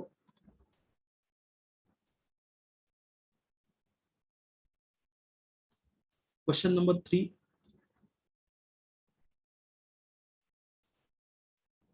हाँ, क्वेश्चन में क्या कंप्यूट करने के लिए बोला गया हमें, क्वेश्चन में कंप्यूट करने के लिए बोला compute is gross total income. फिर से अब यहाँ पे टैक्स लाइबिलिटी कंप्यूट करने के लिए नहीं बोली है, और अगर बोल भी देते तो मैंने आपको सिखाया ना टैक्स लाइबिलिटी कैसे कंप्यूट करना है। स्पेशल इनकम 30% से, लॉन्ग टर्म कैपिटल गेन 20% से, अगर short term capital gain under section 111 ए होगा तो वो 50%, वो तो नहीं आएगा, फिक्स नहीं आएगा, और नॉर्मल इनकम स्लैब रेट से। बस लॉन्ग टर्म का रेट और कैजुअल इनकम का रेट 30%, ये रेट ध्यान में रख लो, और स्लैब तो बाकी तो आपको पता ही होगा, राइट। चलो चलते हैं, बेसिक सैलरी दिए, वन बाय वन लिख लेते हैं यहाँ पे, वन बाय वन। तो ये question number 3,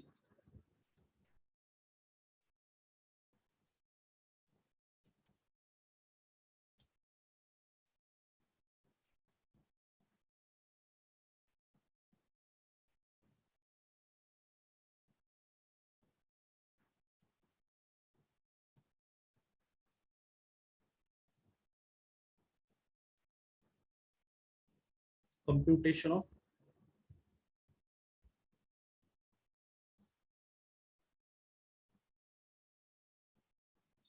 total income of mister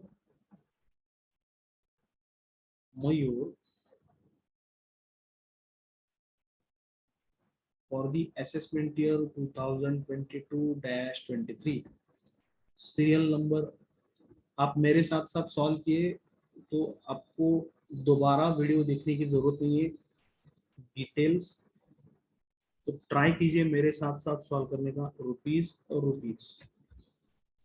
तो यहाँ पे सबसे पहले नंबर 1, अब टोटल इनकम कंप्यूट करने के लिए बोला है, तो मैं यहाँ पे फिर से हेड्स के नाम लिख दूंगा। Income from salary, salary head में मुझे कितने कितने इनकम्स मिलते हैं वो देखना पड़ेगा।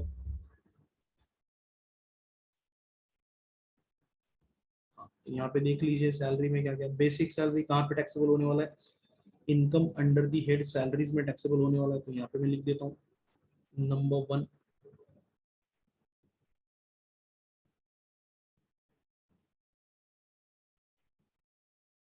Basic salary 17,000 multiply by 12, right. तो ये कितना हो जाएगा, 17,000 मल्टीप्लाई बाय 12, ये हो जाएगा 2,04,000। Second number, DA 55% of basic salary. यहाँ पे बच्चों ने बहुत गलती करके बैठे हैं। अब DA कितना बोला है बच्चों, DA 55% of basic salary.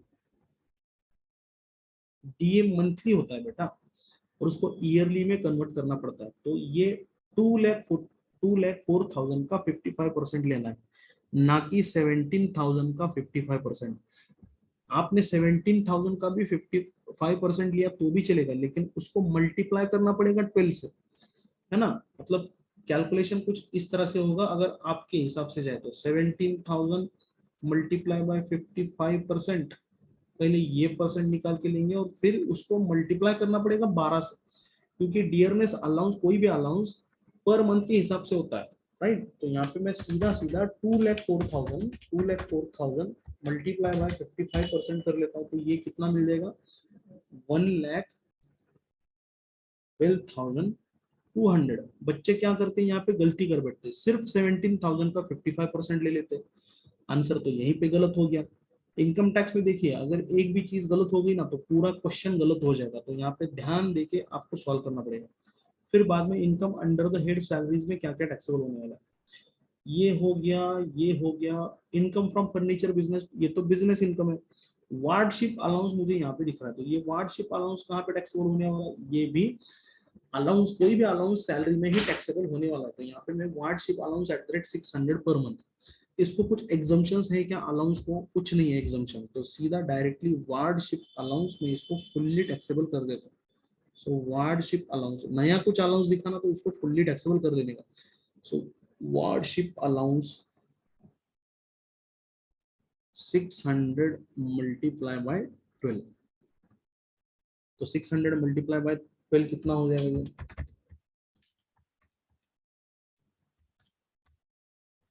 7200। Point number D. हाँ, अब यहाँ पे देखिए थोड़ा, यहाँ पे पॉइंट यहाँ पे देखने जैसा है, एग्जामिनेशन रेमुनरेशन, एग्जामिनेशनशिप रेमुनरेशन अलाउंस, मतलब अब ये जो पैसा है ना, इसको किस वजह से मिल रहा है, एग्जामिनेशनशिप रेमुनरेशन। हो सकता है उसने आपकी आंसर शीट चेक किया हो, उसका पैसा मिला हो, या फिर उसने इन्विजिलेटर का काम किया हो, उसका पैसा मिला हो। अब देखना ये है कि नॉर्मली ये वाला जो इनकम है ना, ये अदर सोर्स में टैक्सेबल होता है, लेकिन क्योंकि मयूर टीचर है, तो टीचर के बदले उसको ये पैसा मिल रहा है, मतलब वो टीचर है ना, तो अपने खुद के ही स्कूल या फिर कॉलेज का उसने एग्जामिनेशनशिप किया होगा, तो अगर उसके खुद से प्रोफेशन से रिलेटेड अगर कोई पैसा मिल रहा है तो वो तो सैलरी में टैक्सेबल हो जाएगा। अगर ये टीचर ना हो के कोई और बंदा होता, मान लीजिए ये आर्किटेक्ट होता, और आर्किटेक्ट ने एग्जामिनेशनशिप रेम्यूनरेशन, मतलब आर्किटेक्ट ने कुछ एग्जाम्स कॉपी मार्कशीट आपकी चेक की होती, तो यहाँ पे वो वाला इनकम उसका अदर सोर्स में चला जाता है ना। क्योंकि ये टीचर है, तो टीचर होने की वजह से इसको एग्जामिनेशनशिप रेम्यूनरेशन जो भी मिला है वो सैलरी में ही टैक्सेबल हो जाएगा, अदरवाइज ये income under the head other source में टैक्सेबल होगा अगर वो टीचर नहीं होता तो, है ना। तो यहाँ पे ये देखना बहुत जरूरी है कि वो टीचर है या फिर कोई और है। तो यहाँ पे देख लेते हैं, तो ये भी सैलरी में ऐड कर देते हैं, एग्जामिनेशनशिप रेम्यूनरेशन, ये कितना मिला 3200 पर मंथ है या पर एनम दिया है, यहाँ पे कुछ नहीं दिया है। अब 3200 दिया तो ये सीधा सीधा यहाँ पर एनम, मतलब वन टाइम पेमेंट है, तो सीधा सीधा 3200 लिखेंगे। नेक्स्ट अब आता है हमारा सेकंड वाला हेड जो है वो इनकम फ्रॉम बिजनेस, तो यहाँ पे सीधा सीधा मैं यहाँ पे सेकंड नंबर में लिख देता हूँ।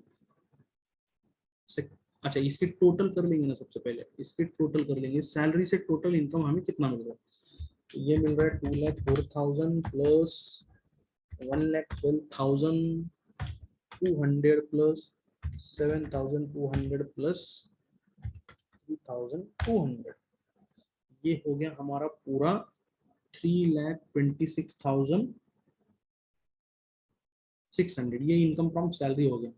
अब second number income from business लिख देता हूँ मैं सिंपली यहाँ से, इनकम फ्रॉम बिजनेस, कोई भी बिजनेस हो, कोई लेना देना नहीं है हमें इससे। इनकम फ्रॉम बिजनेस कितना हो रहा है हमारा, इनकम फ्रॉम बिजनेस है, फर्नीचर बिजनेस है 3,02,000, यहाँ पे 3,02,000 यहाँ पे लिख देता हूँ। नेक्स्ट कैटेगरी है कैपिटल गेन वाला, कोई इनकम मुझे यहाँ पे दिख नहीं रहा है, तो मैं सीधा सीधा यहाँ पे क्या लिख देता हूँ, income under the head other sources, है ना। अगर नहीं है तो नहीं है, इनकम फ्रॉम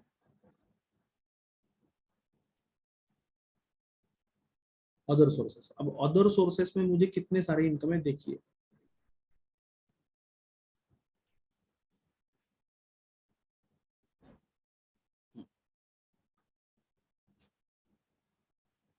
अदर सोर्स में क्या क्या दिया है, रॉयल्टी इनकम कहाँ पे टैक्सेबल होता है, अदर सोर्स में। Interest received on government securities ₹5,000, अब ये इंटरेस्ट रिसीव्ड, कोई भी इंटरेस्ट आया तो गड़बड़ हो जाती है, तो इसके लिए मैंने नीचे कुछ नोट्स दिए हैं, वो नोट्स एक बार पढ़ना यहाँ पे बहुत इंपॉर्टेंट बन जाता है, कि क्योंकि जनरली इंटरेस्ट हो या फिर डिविडेंड हो, उनके ऊपर टीडीएस लिया जाता है, और जब भी टीडीएस निकाल के हमें अमाउंट दी जाती है तो उसे हमें क्या करना पड़ता है, ग्रॉसअप करना पड़ता है। नेट दिया तो हमें क्या करना पड़ता है, वो उसको ग्रॉस करके लेना पड़ता है, लेकिन देखिए अभी इंटरेस्ट ऑन गवर्नमेंट सिक्योरिटीज के लिए यहाँ पे क्या दिया है कि देखिए हाँ, TDS on interest on securities, right? Section 193 of TDS, tax deducted sources का चैप्टर है। यहाँ पे क्या बोला गया है कि in the following cases tax is not required to be deducted। Tax is not required to be deducted का मतलब होता है कि देखिए सिंपल से कंसेप्ट जान लीजिए कि अगर आपको कोई इंटरेस्ट दे रहा है, मतलब आपको इंटरेस्ट किससे मिलता है, या तो बैंक से मिलता है इंटरेस्ट। तो बैंक जब भी आपको पेमेंट करेगी तब आपको जितना पेमेंट कर रही है उसमें से टैक्स की अमाउंट बैंक काट लेती है। मान लीजिए आपको बैंक ने, आपका इंटरेस्ट हो गया 1 लाख रुपीज, है ना, है ना। बैंक में आपको, आपने डिपॉजिट किया है पैसा, उसके ऊपर आपको 1 लाख रुपीज इंटरेस्ट मिलना चाहिए था, लेकिन बैंक क्या करेगी, पूरे का पूरा 1 लाख रुपीज आपको नहीं देगी, उसके ऊपर टैक्स काट के लेगी 10% के हिसाब से, और आपके हाथ में सिर्फ 90,000 रुपीज ही दे देगी। 10,000 रुपीज का टैक्स बैंक खुद से काट लेगी। अब जब भी क्वेश्चन में ये इस तरह का 90,000 आएगा, मतलब कि अगर टैक्स काट करके अमाउंट निकाली गई है, तो यहाँ पे हमें इसको क्या करना पड़ता है, फिर से ग्रॉस अप करके आपके इनकम में इसे 1 लाख रुपीज दिखाना पड़ता है, और फिर बाद में इसका आप एग्जम्पशन क्लेम कर सकते हैं या फिर इसका रिबेट क्लेम कर सकते हैं, आपने जो भी टैक्स दिया है उसका। वो बात की बात है, अपने एग्जाम के लिए उतना ज्यादा दिमाग चाटू काम नहीं करने का। सिंपली मैं जो चीज बोल रहा हूँ उसके ऊपर ध्यान दीजिए कि किसी भी गवर्नमेंट से आपको इंटरेस्ट मिल रहा है ना, तो वो वाला इनकम आप सिंपली पूरा का पूरा इनकम आपके इनकम में ऐड कर दीजिए, उसे कोई एडजस्टमेंट करने की जरूरत नहीं है ना। सेंट्रल गवर्नमेंट और स्टेट गवर्नमेंट से मिलने वाली इनकम सिंपली आपके पूरे इसमें ऐड हो जाएगी। तो यहाँ पे मैं लिख देता हूँ इंटरेस्ट ऑन गवर्नमेंट सिक्योरिटीज, तो यहाँ पे इंटरेस्ट ऑन गवर्नमेंट सिक्योरिटीज, इसे कोई एडजस्टमेंट करने की जरूरत नहीं है। कितना है इंटरेस्ट ऑन गवर्नमेंट सिक्योरिटीज, बोलिए। इंटरेस्ट ऑन गवर्नमेंट सिक्योरिटीज हमारे क्वेश्चन में कितना था, हमारे क्वेश्चन में इंटरेस्ट ऑन गवर्नमेंट सिक्योरिटीज है 5,000 रुपीज। क्या करेंगे इस 5,000 का पूरा 5,000 रुपये यहाँ पे लिख देंगे, कोई एडजस्टमेंट करने की जरूरत नहीं है। सेकंड नंबर में बोला गया dividend on share of foreign company. Foreign company से आपको डिविडेंड मिला, वो भी आपको क्या करना है, dividend on share of foreign company, ये वाला इनकम भी आपको सिंपली जितना का उतना यहाँ पे ऐड कर देने का है ना, कितना भी आए। नेक्स्ट क्या है, अब रॉयल्टी इनकम है, राइट। Royalty income 32,500। आगे भी आएंगे इस तरह के क्वेश्चन इंटरेस्ट के, आगे भी मैं आपकी कंसेप्ट क्लियर कर दूंगा। थर्ड है रॉयल्टी इनकम 32,500। ये कुल मिला के कितना हो गया, अदर सोर्स का इनकम 5,000 प्लस 2,500 प्लस 32,500, तो ये हो गया 40,000 अदर सोर्स वाला इनकम। आपको जो 10 मार्क का या फिर किसी किसी यूनिवर्सिटी में 15 मार्क्स के लिए ये क्वेश्चन आने वाला है, ये क्या बन गया हमारा ग्रॉस टोटल इनकम। देखिए कितना सिंपल क्वेश्चन था, क्या किया इसमें हमने, कुछ नहीं किया, बस एडिशन किया है बस, है ना, जिसे समेशन बोलते हैं।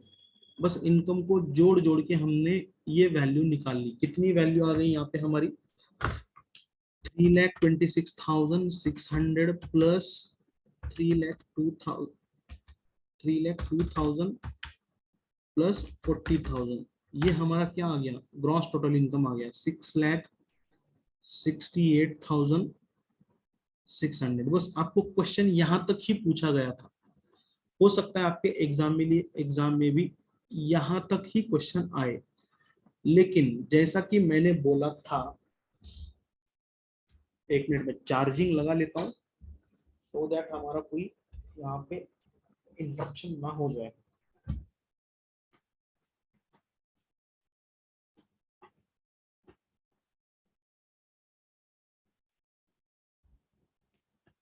हाँ, जैसा कि मैंने बोला था कि मैं कोई भी यहाँ पे पॉइंट छोड़ना नहीं चाहता, ज्यादा से ज्यादा डिडक्शंस के पॉइंट क्लियर करना चाहता हूँ। तो ग्रॉस टोटल इनकम में से मैं क्या करूंगा यहाँ पे, less deductions under chapter 6A, ये माइनस कर लेता हूं। जैसा कि मैंने बोला, आपकी एग्जाम में क्वेश्चन सिर्फ यहां तक ही आने वाला है, हो सकता है। फिर भी अगर कोई डिडक्शन आ ही जाता है तो उसे किस तरह से सॉल्व करना है, कुछ नहीं, इसमें से माइनस करना है, क्या करना है उसमें से, बच्चों जैसा खेल करना है। यहाँ पे कुछ टेंशन वाली बात है क्या यहाँ पे? तो यहाँ पे कौन सा डिडक्शन पूछा गया है, यहाँ पे 9 नंबर में देख लीजिए। यहाँ पे बोला गया है he paid medical insurance premium. अब देखिए पहले वाले फर्स्ट वाले क्वेश्चन में भी हमने मेडिकल इंश्योरेंस प्रीमियम का क्वेश्चन सॉल्व किया था। यहाँ पे भी मैंने बोला था मेडिकल इंश्योरेंस प्रीमियम चेक से पे किया गया। हाँ, तो यहाँ पे 80D का हमें यहाँ पे डिडक्शन मिल रहा है, 80D का डिडक्शन मिल रहा है। तो यहाँ पे मैं लिख लेता हूँ डिडक्शन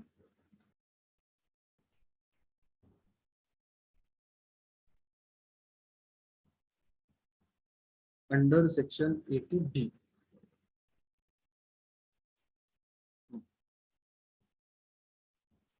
क्या किया बेचारे ने, मेडिकल इंश्योरेंस प्रीमियम पे किया, मेडिकल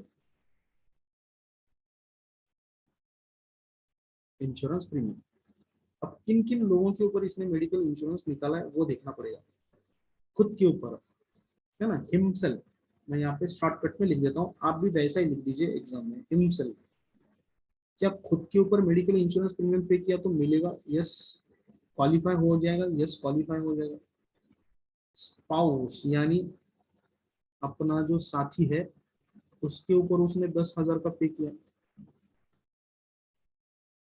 चिल्ड्रंस के ऊपर भी पे किया, चिल्ड्रंस के ऊपर भी 10,000 का पे किया। लेकिन लेकिन लेकिन अब तीनों के ऊपर उसने 10-10 हजार किया है, खुद के ऊपर, अपनी बीवी के ऊपर, बच्चों के ऊपर। अब चाहे कितना भी इंश्योरेंस निकाल लो, कितना भी अमाउंट का इंश्योरेंस निकाल लो, उससे इनकम टैक्स का कोई लेना देना नहीं है। इनकम टैक्स आपको इसका सिर्फ डिडक्शन 25,000 रुपीज ही देने वाला है। तो यहाँ पे टोटल इसने कितना यहाँ पे खर्च किया मेडिकल इंश्योरेंस प्रीमियम के ऊपर, 30,000 खर्च किया, बराबर। टोटल कितना हो गया, 30,000 हो गया, बराबर। लेकिन आपको डिडक्शन कितने का मिल जाएगा बेटा, ज्यादा से ज्यादा 25,000 का डिडक्शन मिल जाएगा। अगर आपने 25,000 से कम की पॉलिसी लेकर के रखी है तो आपको कम वाला डिडक्शन मिल जाएगा। मतलब सर पॉलिसी सिर्फ 12,000 की है और डिडक्शन 25,000 मिल सकता है, तो डिडक्शन कितने का मिलेगा, 12,000 का मिलेगा, which ever is lower deduction मिलेगा, राइट। तो यहाँ पे मैं नोट लिख देता हूँ, नोट लिख देता हूँ, मैक्सिमम रुपीज 25,000 और अमाउंट इंश्योर्ड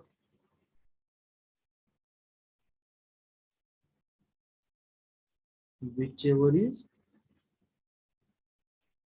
लोअर, राइट। तो यहाँ पे सिर्फ 25,000 का डिडक्शन मिलेगा। अब डिडक्शन अंडर सेक्शन 80D ये तो खुद के बच्चों के लिए और बीवी के लिए हो गया। माता पिता के लिए ये अलग सा सेक्शन काम करता है, माता पिता के लिए, फॉर पेरेंट्स। मैं यहाँ पे लिख देता हूँ फॉर पेरेंट्स। पेरेंट्स के लिए बोलते हैं यहाँ पे कि अगर पेरेंट्स के लिए आप ये डिडक्शन ले रहे हो तो आपको सीनियर सिटीजन पेरेंट्स होंगे तो आपको डिडक्शन मिल जाएगा 50,000 के आसपास का डिडक्शन यहाँ पे मिल जाएगा। तो इसने क्या किया, medical insurance premium paid for mother, तो यहाँ पे मैं लिख देता हूँ फॉर पेरेंट्स, मदर। मदर का कितना लिया है इसने, 9,000 का, क्या मिल जाएगा, yes. Second number father, father का 39,000, राइट। ये 39,000 हो गया, 39,000 प्लस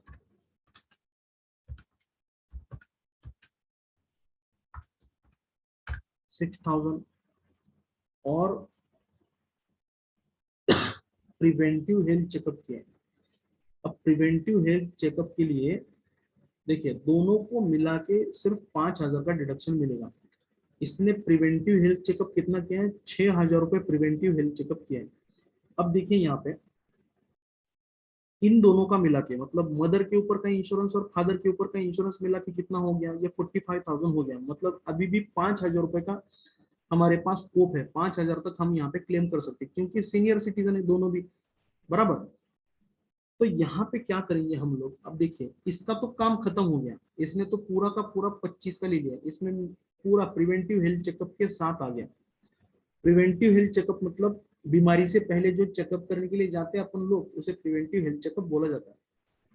वो चाहे एसएससी खुद क्यों ना हो या फिर पेरेंट्स क्यों ना हो, दोनों को मिला के सिर्फ 5,000 का डिडक्शन मिलने वाला है। यहाँ पे 5,000 का हमें एक स्कोप मिल रहा है, तो यहाँ पे क्या कर लेंगे हम, प्रिवेंटिव हेल्थ चेकअप कितना किया, 6,000 का, तो टोटल कितना हो गया, ये 51,000 हो गया। लेकिन लिमिट कितना है यहाँ पे, सीनियर सिटीजन को लिमिट कितना बोला है पेरेंट्स के लिए, 50,000 का लिमिट्स है मैक्सिमम।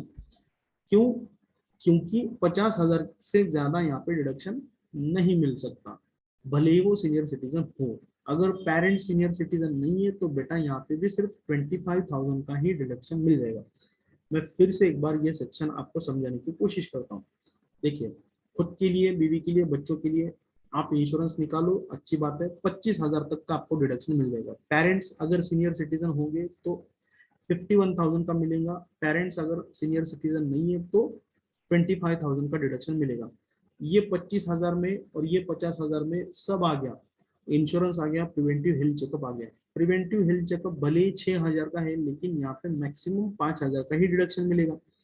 तीनों को मिला के यहाँ पे 51,000 हो रहे, लेकिन यहाँ पे डिडक्शन कितना मिलेगा, सिर्फ 50,000 का डिडक्शन मिलेगा, क्योंकि यहाँ पे लिमिट रखा है, लिमिटेड टू, यहाँ पे लिख देता हूँ मैक्सिमम, मैक्स रुपीज 50,000 और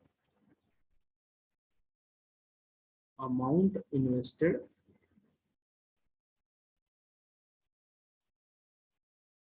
whichever is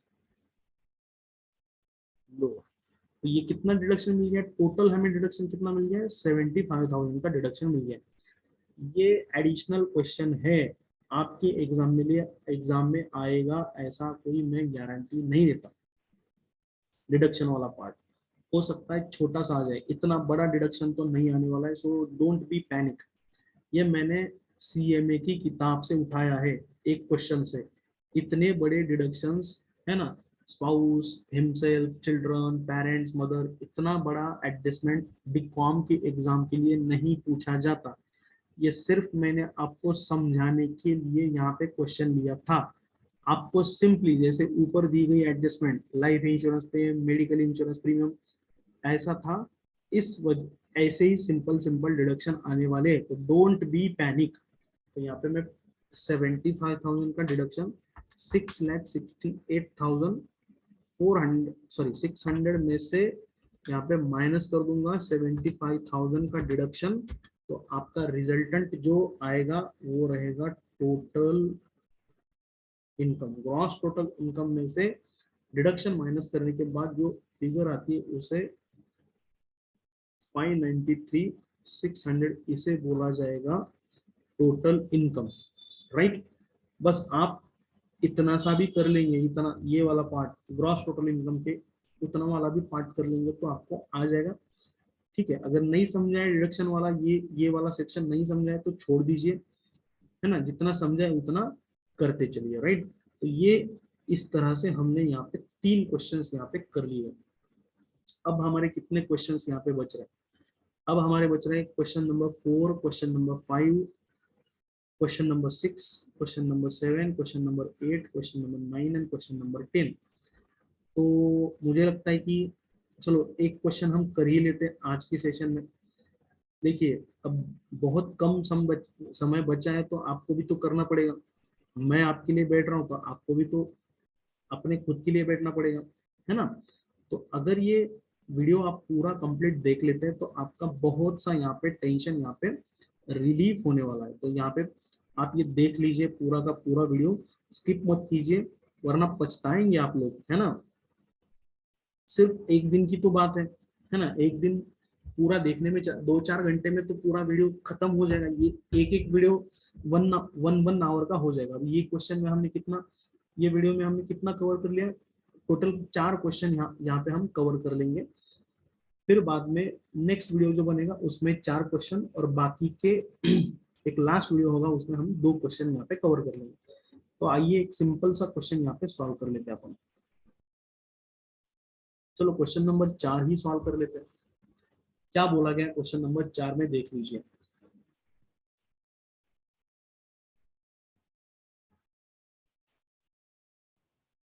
राइट, तो क्वेश्चन नंबर 4 ये रहा आपकी स्क्रीन के ऊपर। The following are the particulars relating to Shri Bhandari for the previous year 2000, sorry previous year 31 March 2022, previous year ending मतलब 21-22 दिया है। क्या दिया है इसमें, ये बड़ा फेमस क्वेश्चन है। ये क्वेश्चन आपकी एग्जाम में इंपॉर्टेंट मार्क करके रख लीजिए, ये यूनिवर्सिटी का फेमस क्वेश्चन है। Ground rent from open plot ₹4,000 per month. Second number interest on post office saving account, इसे स्टार मार्क करके रख लीजिए। पॉइंट नंबर थर्ड है rent from sublet house 3,600 per month. ये वाली एडजस्टमेंट भी स्टार एडजस्टमेंट है इन लोगों की। अदर सोर्स का प्रॉब्लम है ये। Rent paid by him for sublet house 1,600 per month. Other expenses for sublet house 2,000 per month. Winning from lottery net, अब इसको भी मैं हाईलाइट करके रखता हूँ, विनिंग फ्रॉम लॉटरी नेट। जो सबसे पहला वाला क्वेश्चन हमने सॉल्व किया था इसमें क्या बोला था, winning from Karnataka state, bracket में नेट नहीं दिया है, कुछ भी नहीं दिया। तो ये नेट का मतलब क्या होता है और ग्रॉस का मतलब क्या होता है, ये क्वेश्चन में मैं आपको समझाने वाला हूँ। तो ये क्वेश्चन बड़ा ही इंपॉर्टेंट है आपके कंसेप्चुअल पॉइंट ऑफ व्यू के बेसिस से। तो यहाँ पे interest on bank deposit 18,000, royalty from book 72,000, expenses incurred for writing a book 7,000 and expenses incurred for purchase of lottery ticket. बहुत ही अच्छा क्वेश्चन है, हो सकता है आपकी आने वाली एग्जाम में ये क्वेश्चन डेफिनेटली आ जाए, ये मेरा गेस है। चलो ठीक है, तो सॉल्व कर लेते क्वेश्चन। फटाफट से फॉर्मेट बनाइए मेरे साथ साथ, फॉर्मेट बनाइए मेरे साथ साथ, वही अपना पुराना फॉर्मेट है। Right, serial number, particulars, details, rupees column, rupees column. Question number 4 10 minute में हो जाएगा। Computation of income from other source of mister Bhandari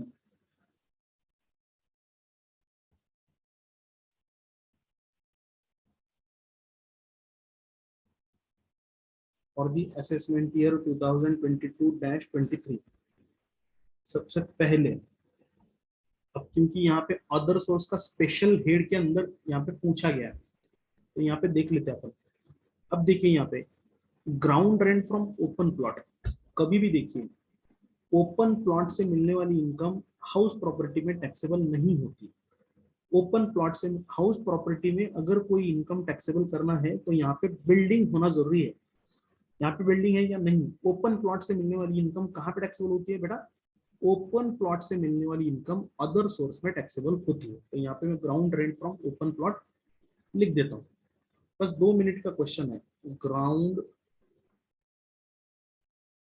rent 4,000 multiply by 12, तो ये कितना हो जाएगा 4,000 मल्टीप्लाई बाय 12। एग्जाम में कैलकुलेटर लेना मत भूलिए। 48,000। सेकेंड नंबर, सेकेंड नंबर में बोला है interest on post office saving account, इसको मैंने स्टार मार्क करने के लिए बोला था। क्यों बोला था, थोड़ा यहाँ पे इसके ऊपर ध्यान दीजिए। पोस्ट ऑफिस सेविंग अकाउंट के ऊपर हमें कितना इंटरेस्ट मिला है, 20,000 सेविंग इंटरेस्ट मिला है। इसे स्टार मार्क इसलिए किए हैं क्योंकि यहाँ नीचे इसका नोट दिया है मैंने। अब नोट क्या दिया है यहाँ पे, ये देख लीजिए। TDS on interest on securities in the following cases tax is not reportable, ये हो गया। पॉइंट नंबर, ये लास्ट वाला पॉइंट देखिए, as per notification number 32/2011 dated 3/6/2011, 2011 में ये नोटिफिकेशन आया था गवर्नमेंट से। Interest on post office saving bank is exempt. Exempt का मतलब होता है कि इसके ऊपर टैक्स नहीं लगेगा, लेकिन कितनी अमाउंट तक नहीं लगेगा ये नहीं, यहाँ पे ये बड़ा क्लियर होना जरूरी है। कितनी अमाउंट तक नहीं लगेगा, सिर्फ 3500 तक की अमाउंट तक का आपको एग्जम्पशन मिलेगा in case of single account. और अगर आपने पोस्ट ऑफिस में ज्वाइंट अकाउंट खोल के रखा है, ज्वाइंट अकाउंट मतलब अपना अपनी बीवी का, अपना अपने बच्चे का, बीवी का, हस्बैंड का, भाई भाई, बहन बहन, इसे ज्वाइंट अकाउंट बोला जाता है। और सिंगल अकाउंट मतलब मेरा खुद का, अकेले का, राइट। अकेले का अकाउंट होगा तो 3500 का एग्जाम्पशन मिलेगा, और ज्वाइंट अकाउंट होगा तो 7000 का यहाँ पे आपको डिडक्शन एग्जाम्पशन मिलेगा, राइट। तो यहाँ पे कितना माइनस हो जाएगा, 20,000 हमें इंटरेस्ट मिला तो उसमें से 3500 माइनस हो जाएंगे, बाकी का पूरा पोस्ट ऑफिस से मिलने वाला जो भी इंटरेस्ट है वो यहाँ पे क्या हो जाएगा, टैक्सेबल हो जाएगा, राइट, टैक्सेबल हो जाएगा। तो यहाँ पे interest on post office saving is exempt up to ₹3,500 single account. Joint account का क्वेश्चन आपको नहीं आएगा, तो यहाँ पे इसे देख लीजिए, राइट। तो हमें कितना मिला interest on post office saving, post office saving account ना, हाँ, वो interest on post office saving account. तो यहाँ पे लिख लीजिए second number, interest on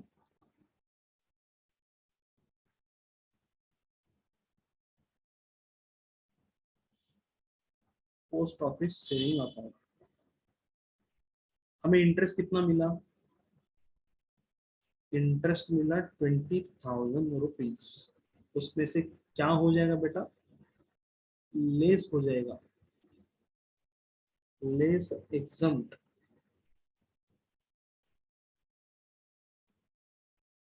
less exempt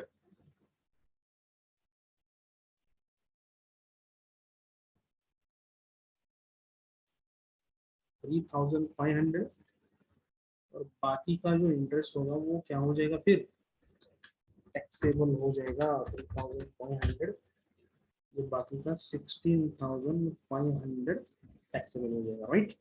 तो ये एक एडजस्टमेंट थी जो कि आपको जरूरी थी जानना। अब चलते आगे, राइट।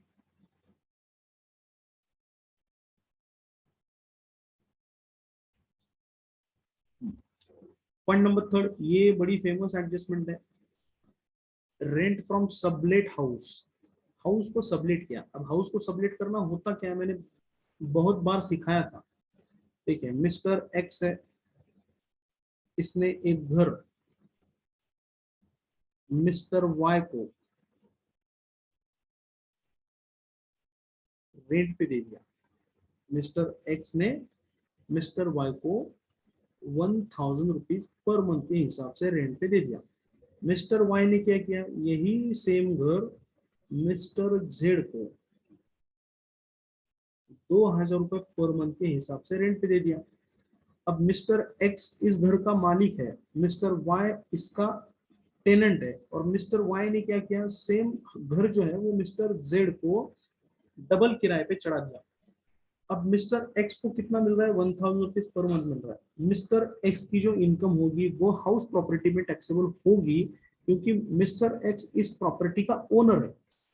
किसी भी हाउस से मिलने वाला इनकम अगर हमें हाउस प्रॉपर्टी में टैक्सेबल करना है तो उसके लिए क्या होना जरूरी है, वो बंदा उस प्रॉपर्टी का ओनर होना जरूरी है।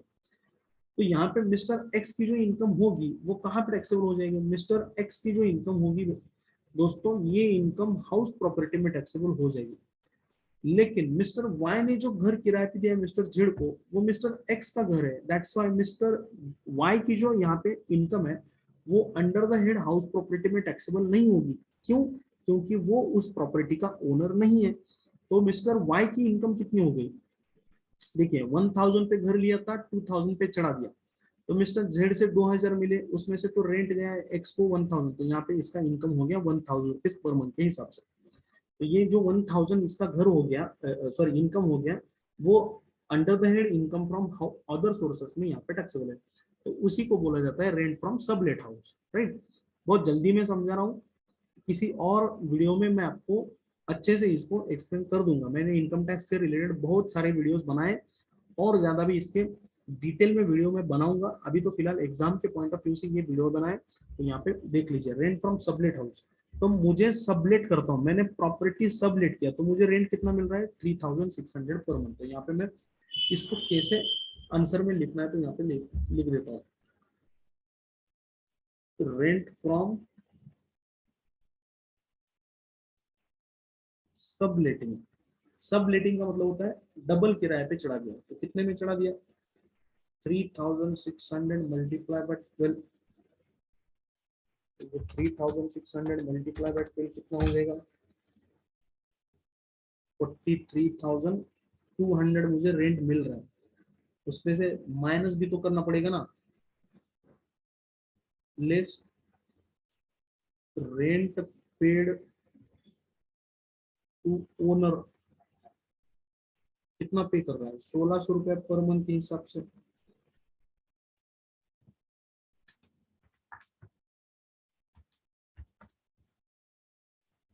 19,200 एंड अदर एक्सपेंसेस, ये भी तो माइनस करने पड़ेंगे 2000, यहाँ पे दिया है देखो क्वेश्चन में। देखिए रेंट पे rent paid by him for sublet house 1600 per month and other expenses 2000 per annum है, बाकी सब पर मंथ में दिया है, ये पर मंथ में दिया है, ये पर मंथ में दिया है, लेकिन ये पर एनम में दिया है। तो नजर हटी तो दुर्घटना घटी, बच्चे गलती कर बैठते हैं, ऊपर का इसलिए पर मंथ में दिया है और नीचे का पर एनम इसलिए दिया है ताकि आप कंफ्यूज हो जाओ, है ना। कंफ्यूज कंफ्यूज करने के मारने का इरादा होता है इन लोगों का। तो यहाँ पे वो भी देखा कीजिए, तो यहाँ पे ये 2000, तो ये माइनस करने के बाद, ये माइनस करने के बाद मेरा इनकम कितना हो जाएगा, ये 43,200 माइनस 19,200 माइनस 2000, तो ये मेरा इनकम हो गया 22,000 rent from subletting. Point number 4 फटाफट से चलो, इंटरेस्ट ऑन बैंक डिपॉजिट, अब sorry winning from lottery net दिया गया है। अब देखिए मैं पहले पॉइंट लिख देता हूं, विनिंग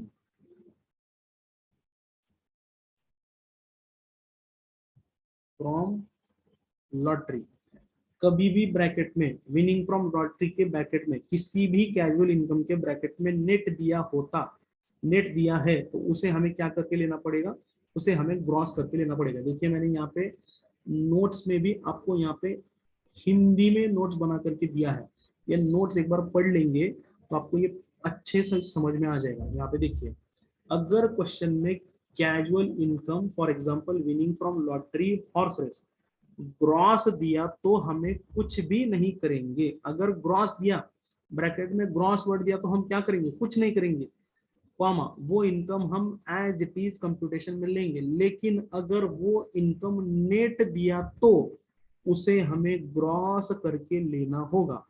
नेट दिया तो ग्रॉस करके लेंगे, ग्रॉस दिया तो कुछ नहीं करेंगे। अब नेट से ग्रॉस करने का जरिया क्या है, फॉर्मूला क्या है सर, नेट से ग्रॉस कैसे किया जाए, तो कुछ नहीं, कितना कैजुअल इनकम है divided by multiply by 100 divided by 70, है ना। कितना कैजुअल इनकम है, जितना भी कैजुअल इनकम है उसको मल्टीप्लाई करो 100 से और डिवाइडेड बाय करो 70 से। सर 70 से ही क्यों करने का है, क्योंकि बेटा उसके ऊपर 30% का टैक्स होता है, इसीलिए 70 से।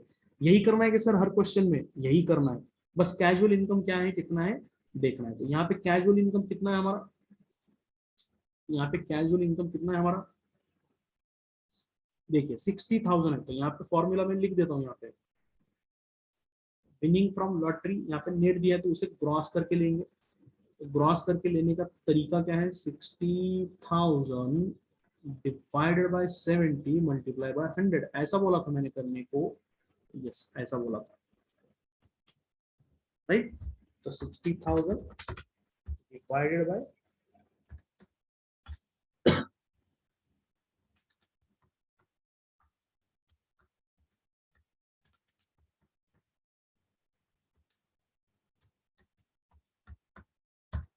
तो ये हो गया हमारा 85,740 85,714 ये हो गया। इस तरह से करना है, राइट। और अगर कुछ भी नहीं दिया, जैसे कि पहले क्वेश्चन में दिया था, देखो यहाँ पे कुछ नहीं दिया तो सिंपली जितना दिया उतना ले लो। Lottery winning from Karnataka state ये दिख रहा होगा आपको, यहाँ पे कुछ भी नहीं दिया, ना तो ग्रॉस दिया ना तो नेट दिया, ना तो ग्रॉस दिया ना तो नेट दिया, मतलब इसका ये ग्रॉस ही दिया है ऐसा समझ के चलने का है, राइट। विनिंग फ्रॉम हो गया ये। अब चलते interest on bank deposit. Interest on bank deposit भी सिंपली ऐड कर देंगे।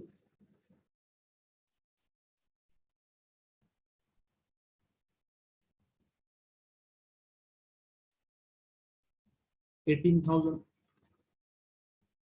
इसकी नोट मैं आपको अलग वीडियो में बता दूंगा इंटरेस्ट ऑन बैंक डिपॉजिट के ऊपर क्या एडजस्टमेंट हो सकती है। Royalty from book 72,000, royalty from books 72,000, sorry इसको इनर कॉलम में लिखूंगा मैं, लेस लेस रॉयल्टी इनकम हमें मिलाने के लिए, मतलब बुक राइट करने के लिए 7,000 खर्चा हुआ, ये माइनस कर देंगे। तो लेस